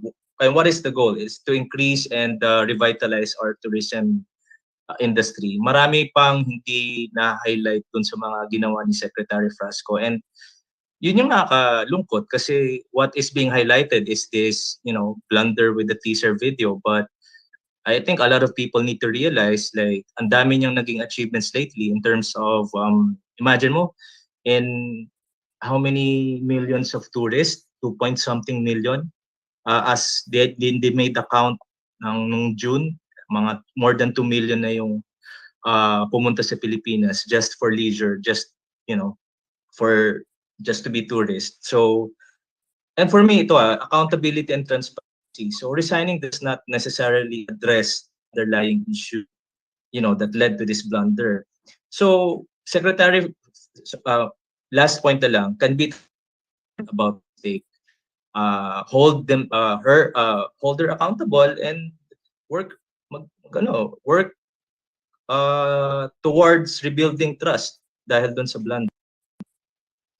Tia and Secretary Fast can again work towards rebuilding trust. Right. Thanks, Reform. Von, Thea, then Chris, Crispy. Okay. On the question 4B, satisfied ba ako kung paano i-handle ng administrasyong Marcos through the DOT yung sitwasyon? Hindi personally, hindi ko masasabi kasi siguro naman may investigasyon talagang mangyayari at makikialam talaga yung Congress for sure at any time. Yung potential implications ng decision ng Tourism Department to terminate that contract, malaki on both sides. On my point of view, kasi on the side of the DDB Philippines, nagtar it could tarnish their image. On the side of the DOT, may implication na ba't kasi hindi naman na double check ng mabuti, and then parang yun na nga yung possible na angle na napin yung blame sa DDB without a full blown investigation on either sides of the Congress. Kasi panigurado yan, may congressional inquiry mangyayari yan. And how might this affect the promotion and image of the Philippines? Well, nung previous discussion regarding this issue, ika nga, as one speaker would say, bad publicity is still publicity. Pero at what expense? Oo, yung iba nagsabi kanina na parang may maku-curious nga. Yes. But first things first, is that publicity could be good to us. Especially, kasi, the tourism department has the responsibility to exercise due diligence when releasing materials. Oh yes, teaser nga. Pero, as one as the co-host would said, may case study na ngang nangyari. So, somewhat makaka-apekto but not too much, pero yung credibility is now in question. Right. Thanks, Von. Thea? Yung opinion ko dito very evident sa mga sinulat ko sa timeline ko, no? I find the DOT statements and actions to be quite disappointing. Kasi hanggang ngayon, wala pa ring sense of accountability and responsibility. At ilang beses ko na rin sinabi to sa timeline ko, several tweets, several posts on Facebook, that the process of determining the originality, the authenticity, at yung correct representation ng tourism sites, landmarks, destinations in the Philippines is not just the obligation of DDB Philippines. It is actually a joint obligation of both the DOT and the ad agency and contractor. Kasi hindi naman pwedeng i-release yan without the approval. You cannot just hindi lang sila pwedeng maghugas ng kamay at sasabihin na, "Oh, DDB, kayo yung may kasalanan, wala kaming alam dito." So for me, I'm waiting for that apology. It should be a public apology to the Filipino people for their lack of due diligence. And alam mo yon, yung statement na inisyo nila, it only vaguely mentioned an investigation without really providing clear and direct answers kung paanong nangyari to. Whether it happened on the side of DDB Philippines, I guess the people need to know. So, kailangan din ng reassurance ng mga tao na, is this gonna be the last? Because remember, may plagiarism issue yung Makan. I think a few years ago, like when they copied the tourism campaign of one country. I'm not sure if you know about this, pero this is another it's a repeat of what happened. So ngayon, as to the implication of firing DDB Philippines as the ad agency, well, they will be remembered as the agency that cheated in this campaign by using video blocks na galing sa ibang bansa, right? Pero siguro to help avoid this situation from happening in the future, kailangan, actually I read this somewhere on my timeline. I'm not sure if the author of this is here. May sinabi na to institutionalize yung clear rules and regulations in choosing photos and videos sa future campaign. So parang gawin talaga siyang requirement. Gawin siyang it is a requirement. Parang rules to ensure na yung ganitong mga bagay hindi mangyayari. Tapos dapat merong clear guidelines on how to select, para siyang vetting process ba? Alam mo yun? There has to be a rigorous process of reviewing the authenticity of every photo, every video footage especially kung kasama yan sa AVP and sa official tourism ad ng Department of Tourism. So, yun yung answer ko. And as to whether Frasco should resign, I actually posted about it. I do not agree. Right. Thanks, Thea. Si Crispy. Crispy. Then si, Crispy, sorry. Then Biang. For me, tama lang na i-terminate nila yung contract with the ad agency. Kasi when you hire them, syempre expectation mo, bigyan mo kami ng magandang output. So, anong nangyari? Major blunder. Naging embarrassment pa yung Philippines. So, tama lang na tanggalin sila. Tsaka marami pa namang ibang ad agency. Kaya nga gawin ng mga freelancers yung ganong output siguro. And yun, wala ka ng trust and confidence sa kanila dahil sa pagkakamali nila. So, might as well terminate them na lang. And pagdating sa resignation, para sa akin, okay lang mag-resign si Frasco. Tama lang din na mag-resign siya. Kasi napakalaking issue to eh.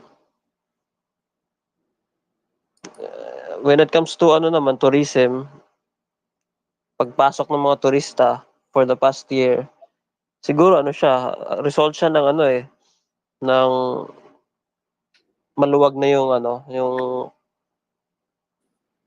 yung entry ng tourists and foreigners. Hindi na ganoon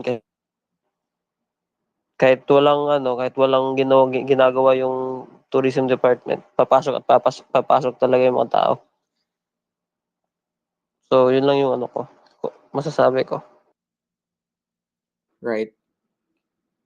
Thanks, Crispy. Go. Anyway, Sir Biang, then Foxy. Thank you. Magandang gabi sa lahat. Anyway, sabihin ko lang, agree ako dito kay Von Rojo and Thea. Because yung sa DOT campaign, 2 parties involved yan, hindi lang isa. So meaning, dalawa rin authorization yan. It won't happen sa isang side na hindi authorized din sa kabilang side. And kung mag-work kayo sa agency talaga, sa mga advertising or mga design, kahit sobrang ganda niyan, but once sinabi ng kliyente na palitan to, wala naman talaga silang magagawa dyan. Kahit i-educate mo yung client mo na this is better than that, mas masusunod pa rin yung client dyan. So, sabihin man natin na gumamit na stock photos at hindi alam ni DOT, dapat meron ding due diligence sa part nila. Kasi may office naman para dyan eh. Kasi malaki nga yung campaign. Ano yun, nag-trust ka na lang ng ganon. So, dapat meron din kayong keen eye. Kung taga-DOT kayo, you know na hindi atin to, di ba? So, since it's a contract between 2 parties at nagkaroon aberya, dapat hindi naman, kasi if you must know, DDB, one of the major players in the industry. So I don't think basta lang nila yun ginawa. Oo, nag-stock photo sila, but we don't know the real story behind that kasi nga sabi nga ni Taya, wala pa namang investigation about that. Ang nangyayari kasi pag may ganyan, nagta-take the fall is always the agency, hindi yung client. Pero pag naging successful ang promotion, si client lang ang dyan, nakikinabang, di ba? Anyway, ang malaking company ang DDB, so I think meron talaga silang due diligence sa side nila, kaya lang sila ang nag-take ng fall.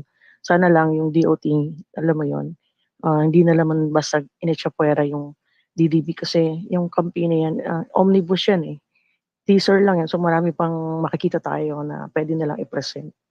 And ayun nga, kung sa Frasco mag-resign, I think sabi kanina ni Emma na we should mitigate. Ano ba ang dapat ginawa agad?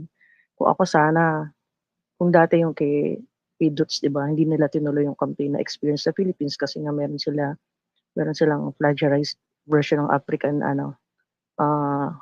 campaign that time. Same lang story, pero although iba naman yung paggawa ng Philippines, na parang mas maganda yung dating sa Philippines. Pero yung story ganon. Ayun, sana pinasok na agad nila yung next campaign para nakalimutan na agad yan. Para makita talaga yung maganda. Kasi kung omnibus siya, maraming storyline, marami yan na kwento. So, para natabunan agad yan, yung issue na yan. Ako, hindi na, okay, parang it's a stretch naman ko pag-resignin. Mas maganda, mas gawa nila ng solution sa lahat na nangyari yan. Thank you, that's all. Right. Thanks, Biang. Sir Boxy? The more I think about this, ang tingin ko, it's not a big thing eh. Attention to details lang to eh. Ni hindi due diligence. Yung advertising agency nag-present ng I am imagining things nag-present ng ilang videos. Tapos siyempre mamimili ka ng isa doon. Sa dami ng tinignan mo, you didn't have any time anymore to look at the details. Kaya itong sigurong maganda. Kaya lang, I will add something to sinabi ni Thea. Ang mahirap dito sa Pilipinas, ang hirap mag-apologize. In other countries, pag they see yung pag inamin mo ang error as a positive trait. Dito hindi, papasok ang politiko o nagkamali ka pala di mag-resign ka na. So how can you apologize? Yung culture natin is so negative that we don't see that it's a positive thing to apologize. Pero hindi ka maka-apologize kasi babanatan ka, mag-resign ka. Ganun yun eh. I don't know. Ito ang hindi maganda sa Pilipino. Kaya kuminsan dito yung mga expatriate, sabi nga, why don't they just apologize? Kaya siguro ito, tinan mo, lumalaki kasi everybody is waiting for an apology. It's obviously a blunder.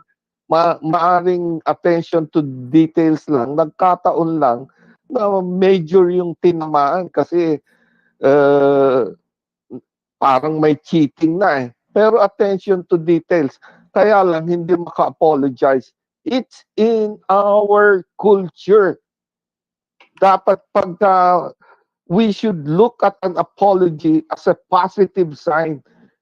Pag nag-apologize siya, paparesignin ba natin? No! She's doing a good job.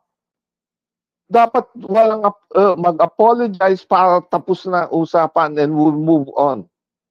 Right. Ang problema sa tayo rin Filipino, may mali We should look at accepting an error as a positive trait.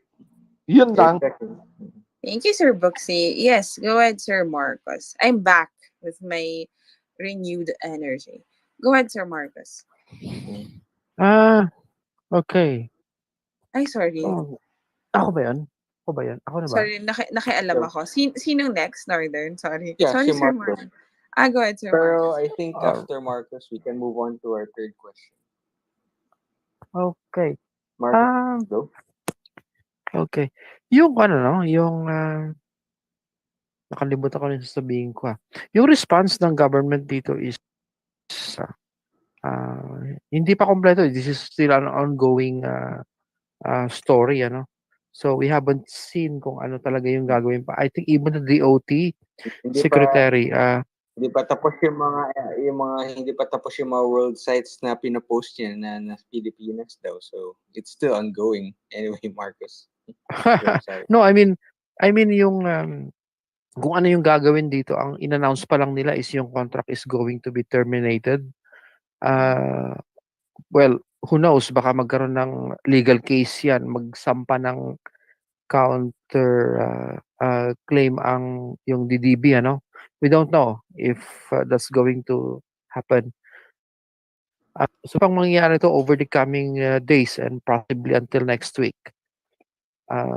Pero so far, pati yung apology ni Secretary Frasco, I think it's going to happen. Not very soon dahil marami pang information at mga decision na kailangan gawin. It will happen. Let's be patient, Yung effect nitong quote-unquote fiasco na to, I think it's overblown. Sabi nga ni si Sir Boxy kanina parang ah, ano bang bakit ba nagkamali sila gano'n. Nag-apologize na yung DBB na mali yung ginawa nila gano'n. Pero bakit parang hindi pa rin tayo maka-move on over something na um, napaka is a minor component ng buong overall na tourism program, gano'n. Very naging highly politicized din itong issue. Obviously, I'm surprised dun sa mga ibang i-encourage kay Secretary Frasco na mag-resign, ano? These are known allies ni Inday Sara pero ganun na nga, I don't know what's happening. Baka may mga nangyayari sa behind the scenes na hindi natin alam. Nagkakaroon ba ng realignment regarding politics ng bawat isa? Bawat isa, ganun. Yun lang muna. Thank you. Thanks, Marcus. And our third topic is actually very interesting, Just. Yeah, si nakita ko Chai, nilagay- bigyan natin ng chance si Chai. Chai, magparamdam ka. Chai. Yeah, Chai. can you try to talk, Chai? Okay. Yeah. Uh-huh. Okay. Okay. Our third Oh, seryoso ka talaga? question. Oh, si Yeah, Reform. Go. I just want to point out na si Secretary Frasco was once a spokesperson for Inday Sara.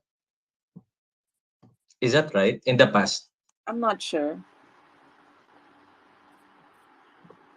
Si DOT. Oh, yeah, Baka nag-thumbs Yeah, up because I Oo. agree with Marcos. There must be some kind of realignment ng allegiance kasi why would they lambast somebody that is associated or has been or worked under Inday Sara? Yes. Thank you so much for that, Reform. Yeah, our third question for this topic. I know for this topic is actually quite interesting and related to what we're talking about right now. See Secretary Frasco. Basically, there's a statement from the top elected Cebu officers. Parang madami yata sila, di ba? Parang may mga signature pa saying na, wait lang, nawala ako. Saying that this is a coordinated demolition job directed at the DOT leadership. Do you agree with this?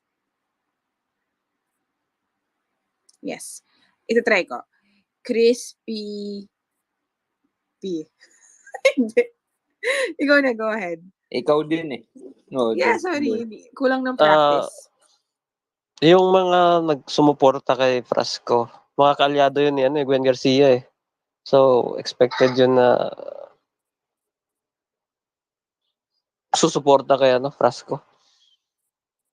And sa tingin ko, wala namang demolition job. Nagkamali lang talaga si yung ad agency. Tapos, syempre, responsibility ng DOT. Karga niya yun. Pero yung mga sumuporta kay Frasco from Cebu, alay yun ni Gwen Garcia, which is nanay ni Frasco. Yun lang. Alright, Reform. I'll wait for the next. Okay, who's Von, next? then Marcus. Go ahead, Von. Von, it's you. Von? Hello. Okay. Yeah. With regards to question for C, kapag because of what happened na may show of force yung Cebu officials, actually it's not a demolition job once and for all. Hindi yung demolition job, but rather na we need to kailangan singilin yung mga accountable persons on that mess. Again, I would reiterate, it is not a demolition job. We are just doing what we Filipinos need to make those persons accountable from this mess. And again, expect an investigation in the next few days. And more likely, makikialam naman yung Congress. And kung ganun talaga yung stand, well, hindi na, kung until now, those Cebu officials would say na demolition job, hindi na ako magtataka as one of the speakers would say, well, kaalyado naman ni Gwen yan eh. Siyempre naman, bilang isang init, pagtatanggol niya yung anak. So, it's natural na lang na mag-react ng ganun. Pero, then again, it's for some of us here, whether we agree or disagree on this is not a demolition job, but rather, naniningi lang tayo ng accountability. Thanks, Juan. Northern, sino nga next? I'm super Marcus? excited. Wait lang, before Then before Sir them. I'm super excited with my take on this because parang feeling ko sobrang different from everything na naririnig ko and nababasa ko so far. Go ahead, Sir Brooksy. Oh, okay. Yung reaction na yan sa Cebu, nakakainis. It's an overreaction na. Kaya kuminsan hindi ka nga maka-apologize because of these things. Dapat kung sakaling meron ng conspiracy, they should have presented first the empirical evidence. Magko-comment lang naman ng ganun, ano ba yan? Nakakainis. Yun lang. Thank you, Sir Brooksy. Go ahead, Sir Marcus. Okay, yung I pinned, sorry, whether this is a before that, I pinned the picture. I pinned the picture now. I know, let's. Actually, tingnan mo, my picture. I just posted it. So, Marcus. Yeah. Which one's the picture? okay. Right. Ako na ba? Yeah, go. Kasi 5 minutes ago natawa lang ako. I had 1 hour pa lang. So, Oh, okay. Whether this is a demolition job or not, I think the statement came from the Cebu governor herself, yung nanay ni Secretary Frasco, and a veteran politician. May basihan yung kung bakit niya sinabing demolition job is I assume na may basihan yan. Maybe we can this will be clarified in the coming days. Ako mismo at this point, do I think there's a demolition job? Well, yes. Nakita mo yung mga grupo ng I'm looking at this on a political point of view, no, na another highly politicized na issue. And I'm looking at yung mga tao na talaga na nanghihingi ng resignation ni Secretary Frasco. Very clear yung political affiliation nila. So this is there's a concerted effort from this group calling for the resignation of Secretary Frasco. That's probably ang basihan kung bakit tinawag na demolition. Just my own opinion. Yung buong fiasco na to, I'm surprised na yung reaction talaga dito is it's more than I expect kasi unang-una hindi naman I'm not saying na walang kasalanan ang DOT at si Secretary Frasco, ano, pero ang nagkamali talaga dito is yung ad agency kasi they presented yung mga videos which are not taken from the Philippines. Ngayon, kung sinabi nilang in-inform nila yung DOT in advance na ganito yung content ng mga videos, ngayon pa lang sabihin na nila para malinaw so that they can clear their own name. Pero hindi nila sinasabi, they owned up na nagkamali kami, blah, blah, ganon. So, sila yung nagkamali and then hindi naman sila kinonsinti ng DOT. Kaya nga there's a move now to end the contract, ano? Tapos yung mga video ay na pull out. So yung mga balita kasi na lumalabas sa ibang bansa, hindi naman sinasabi sa news na ang Pilipinas nagpo-promote ng tourism based dun sa mga videos na hindi na shot sa Pilipinas. Kundi ang sinasabi sa balita is the Philippines pulled out yung mga videos dahil napatunayan na-discover nila na ito ay hindi pala mga shoot sa Philippines, ano? So, walang hindi natin pwedeng sabihin na kinonsente ni Secretary Frasco yung mga ganun na pagkakamali, ano? And for that, why do we have to press him na parang siya lang yung he is the accountable person. She is the accountable person. Kung sino man yung mga tao niya dyan na responsible para i-check ito mga video na to, sila yung they're equally to blame for the fiasco. Dapat na sibakin ni Secretary Frasco to mga assistant niya na to na hindi nila nakita ito eh. These people, kailangan malaman natin sino ba itong mga to? Sino ba yung nagbigay ng go signal na okay itong mga video na to, gano'n? Kung gano'n nga yung nangyari na may nag-check or ipina-check ng DBB yung kanilang mga video, ano? Yeah. I think my time is up. I'll wait for the next opportunity. Thank you. All right. Thanks, Marcus. Reform? I will just base my observation ng nangyayari dito sa social media because this calls for Secretary Frasco to resign. So, if you guys notice, it just came from a specific paano ba? May mga no, I don't want to make my comment partisan by saying this, but but there is several echo chambers basically parroting the same thing. Ito parang both sides of the political spectrum. So medyo parang bizarre lang na they are parroting the same thing. You get what I mean? So one leads me to think that it could be a concerted effort or grabe kasi yung pagka-exaggerate dun sa issue. Not that it's we need to trivialize it or downplay it, but grabe kasi yung yung paglalambast sa persons ni Secretary Frasco. Like she's the one being singled out here for this whole mess. Which for me, let's wait for more information. For sure, my investigation yan. And let's just reserve our judgment rather than trying to pin all the blame to Secretary Frasco.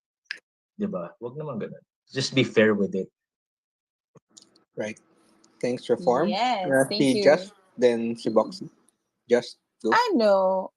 Sir Boxy, yes, go ahead. 30 seconds to say whatever you need to say. Because we need to I wrap up.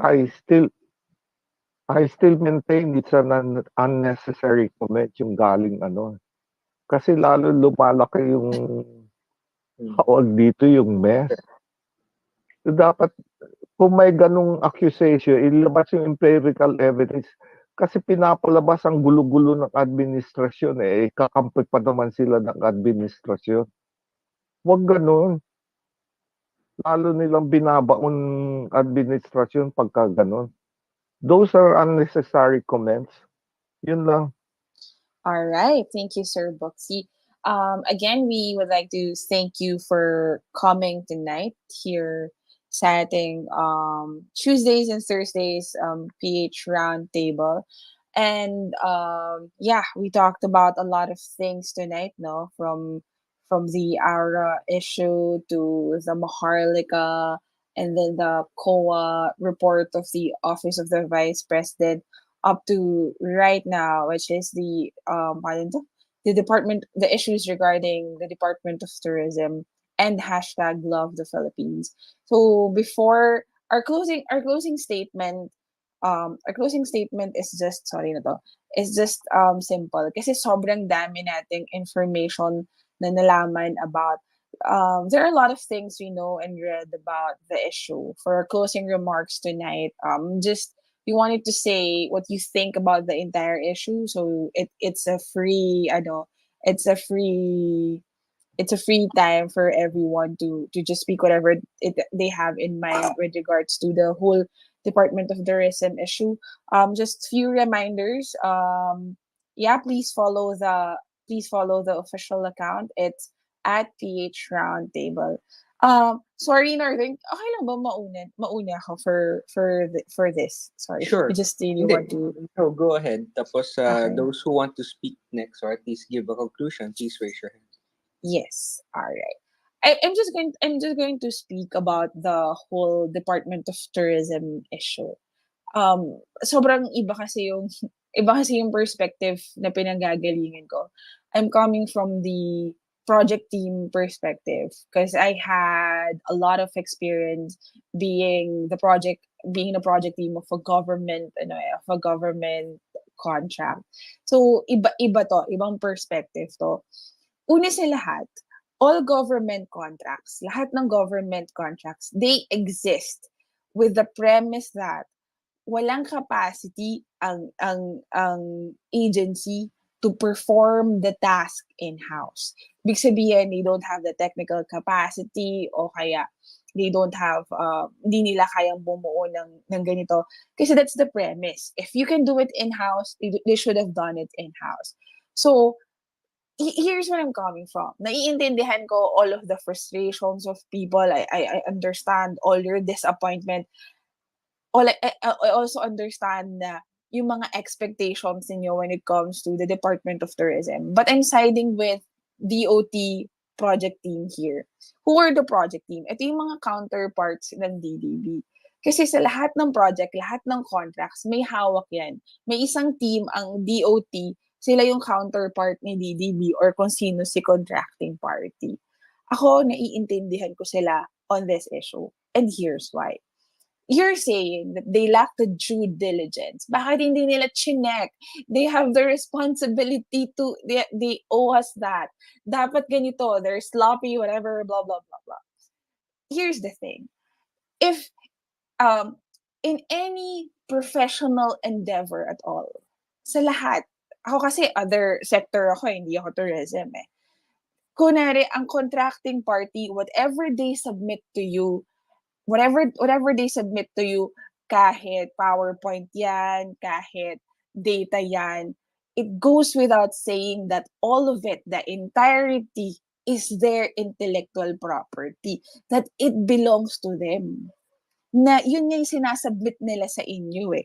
And if, kunwari, I submit the data and it's not mine, it's World Bank's. I need to provide the common courtesy, the professional courtesy to tell my client, hey, hindi po sa akin ito. Ito po ay citation ko lamang galing po sa sa WHO o galing po sa World Bank. Ang data po nito is not ours. But once I put my name there, I put my company's name there, it goes without saying that everything in there is yours. And regarding dun sa first statement ni Secretary Frasco, they ask, tinanong nila, are these all yours? Lahat ba ito ay sa inyo? Are these yours? And they gave that, binigay nila yan. Do you think, ang nasa isip ko lang naman, I'm just being logical, I'm just being common sense. Do you think na ang Department of Tourism, given na they posted it on their social media, given the extent or the level of the social media engagement that they want to happen, do you think na parang they would risk all of that if nakita nila to? Or if is it intentional? That's where I'm coming from. Ito pa siya. I'm gonna give you another perspective on why is it. So sabihin natin, ang sloppy kasi ng DOT, ganyan-ganyan. Lahat tayo nakita yun, diba? Lahat tayo nakita the videos. All of us saw it. I've been on those places as well. Nakapaglibot na din ako doon. lahat ng local tourism officer, yung mga nasa LGUs have tourism officers. Lahat yun, nakita nila yan. That video.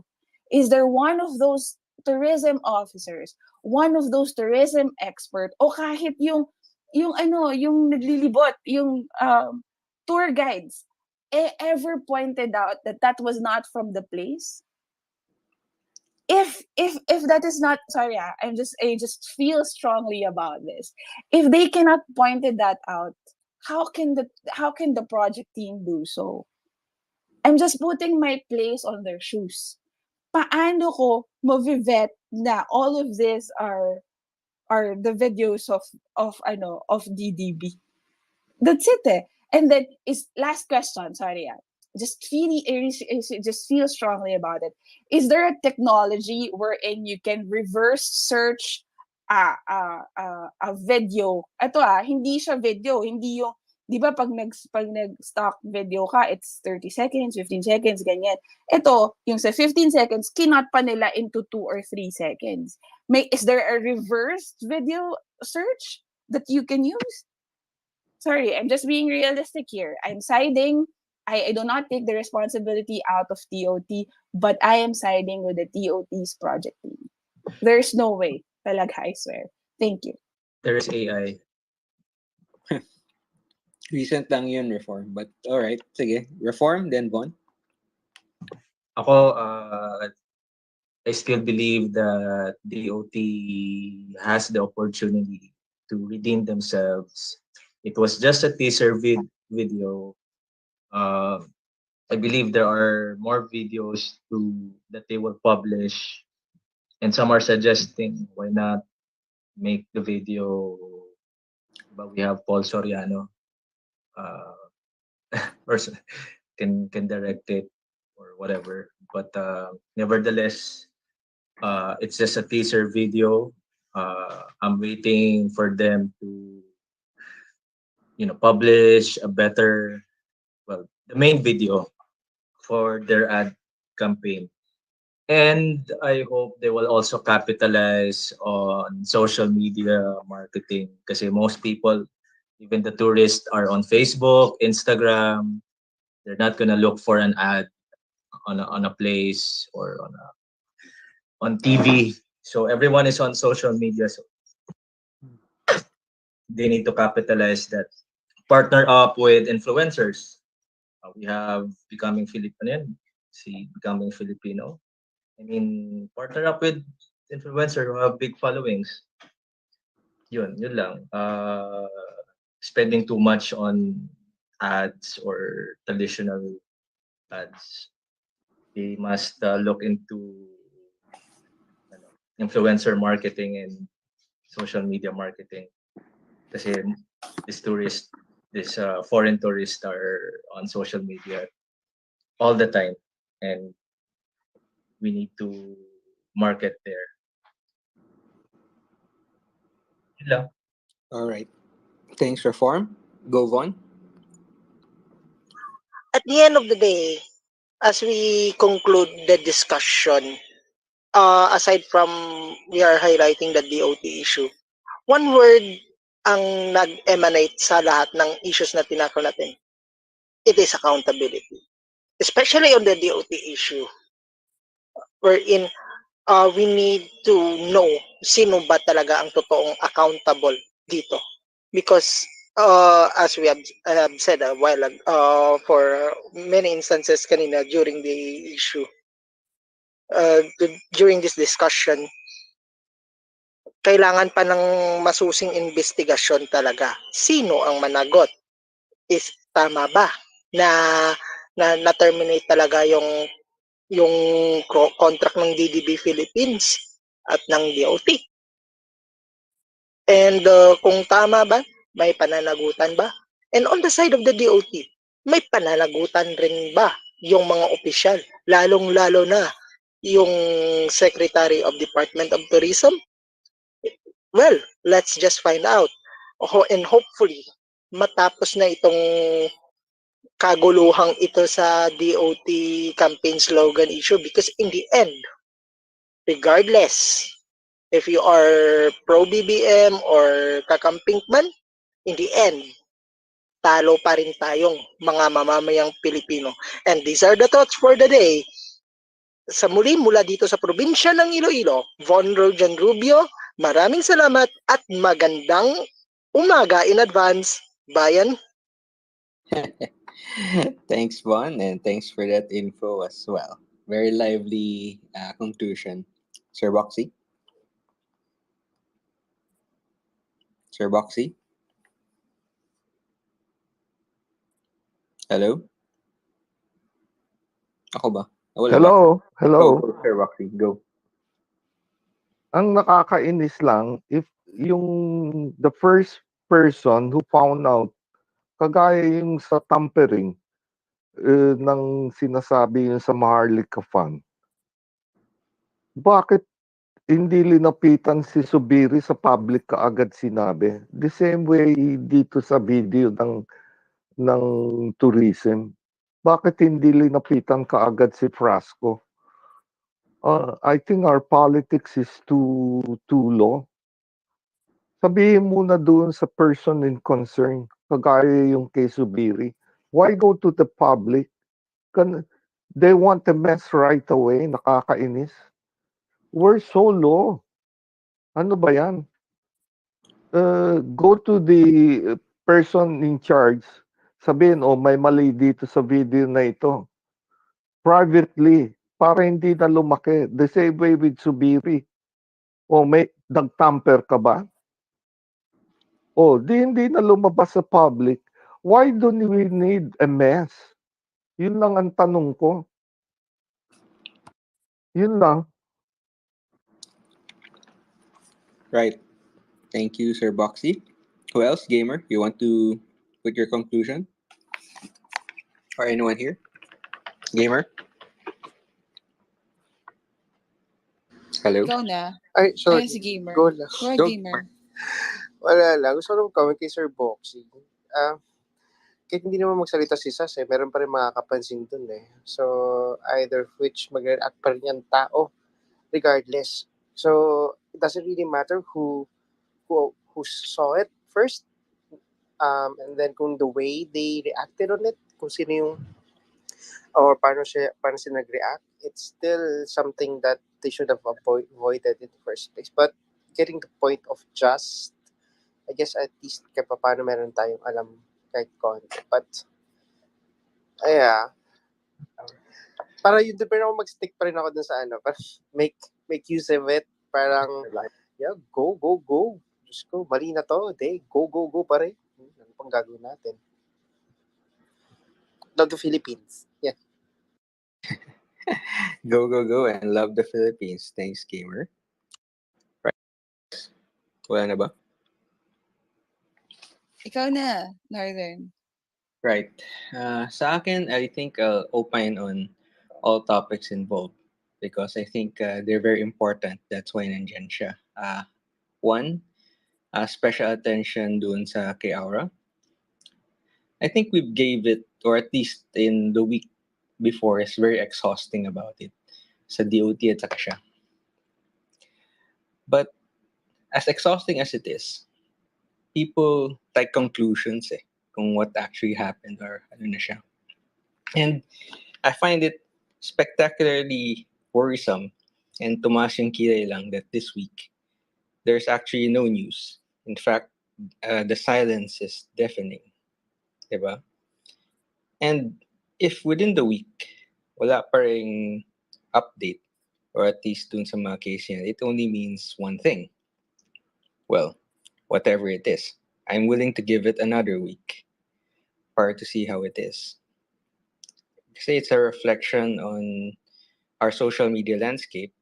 And at the same time, it's also easy to note those who jumped in the controversy just to push in a particular agenda. Especially, again, special mention to the Honorable Senator who also pushed another controversy on the Barbie and the 9-dash line.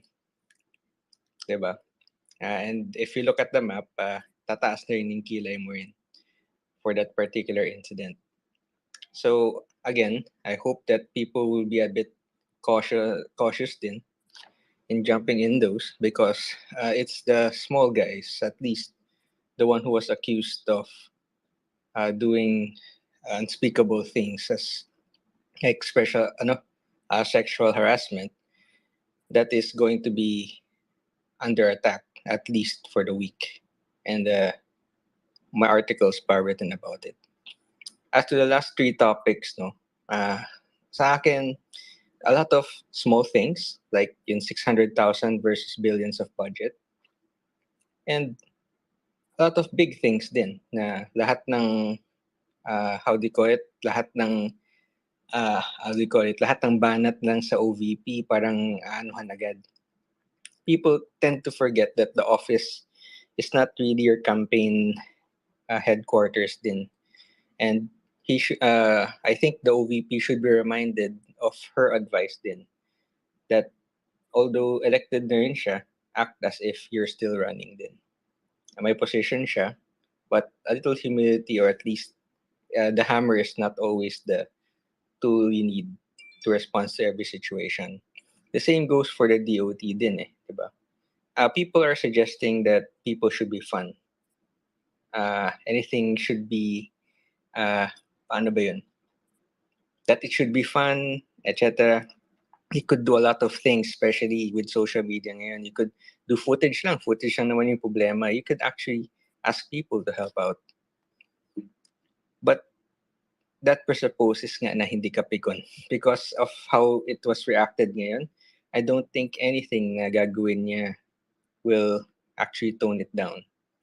So sa akin, the only thing he could do is to shoulder it on, go straight, and still go at it. I mean, gawa siya ng AVP that is actually more wow than before. I think work is the best. And I think ngayon is how do you call it? It's a very expensive tuition. But it's also not, how do you call it? Parang, I think it was Reform who mentioned that, or at least a gamer said that it's not cheap din, this publicity. Imagine lahat ng international news nalagay ka sa mapa. Make the most out of it. And maybe a little light-heartedness and with a joke, everything will come together at least. Kasi in the end, Philippines pa rin yun diba? And I believe also that if hindi si Sas yung naglabas yan, somebody will. And I hope that it's also a lesson that iba na yung landscape ngayon. Diba? So yun lang. Right. Just you want to info, sorry, okay, Sir Boxy, go. May pahabol lang ako Go. tungkol dun sa 600,000. Yes. 600,000 ni Sarah. Hmm. I remember at one time, si Gibo was complaining during the campaign. Ang problema sa budgeting natin, pang-reactive constrictive. Pag may mga tao kang proactive, mahirapan ka sa budgeting Kunyari, kailangan mo ng research and all these things advance. Hindi mo magagawa yun May mga planning ka. Kagaya, I think Sarah will always have this problem kasi proactive siya Ang budgeting natin, auditing purposes, hindi para sa taong proactive, para sa mga reactive lang. Yun lang. But yun nga, Sir Box, yun yung problema. I think she should learn that although executive siya, there's a budget that you have to follow din. And it's different from being a mayor. Diba? I agree. There is a law, but that law somehow has to be changed. Then kailangan para sa mga proactive na tao, may iniisip ka, gusto mong gawin, maghihintay ka pa nung dating from sa budgeting, patay na yung kabayo before you arrive. Yeah, Mahirap yung I ganon. think, but I know, Sir Boxy, but proactiveness is also a good trait. But I think what they want to how do you call it, projecting just very quickly about it is, uh, since yun nga, na-late na, patay na yung kabayo, but ayaw mo naman na nahulog na yung kabayo sa bangin before na-stop siya, di ba? So, anyway, Yeah. sige, just, Well, you want to, yeah. Okay. Yeah, Northern, sorry. Ano yan? Go on lang. I think we should wrap up. All Or, right. Are you done? yeah, done na ako. Yes. Thank you so much for hello everybody. Thank you so much again for coming tonight. We appreciate you being with us. Sorry about the delays on our first PH Twitter Space town hall meeting, but it's happening really really soon. We just had ano to? Schedule hiccup with that, but I think it's coming the next day. So we're gonna announce it here. So please follow PH Roundtable. We have other amazing. There are a lot of other amazing spaces here. Here, yes, yeah. Ethan wants to speak though. Okay, hindi na. Yeah, please follow PH Roundtable. We will meet again on Thursday. We do this every Tuesdays and Thursdays. Tuesdays and But Thursdays. Mm-mm.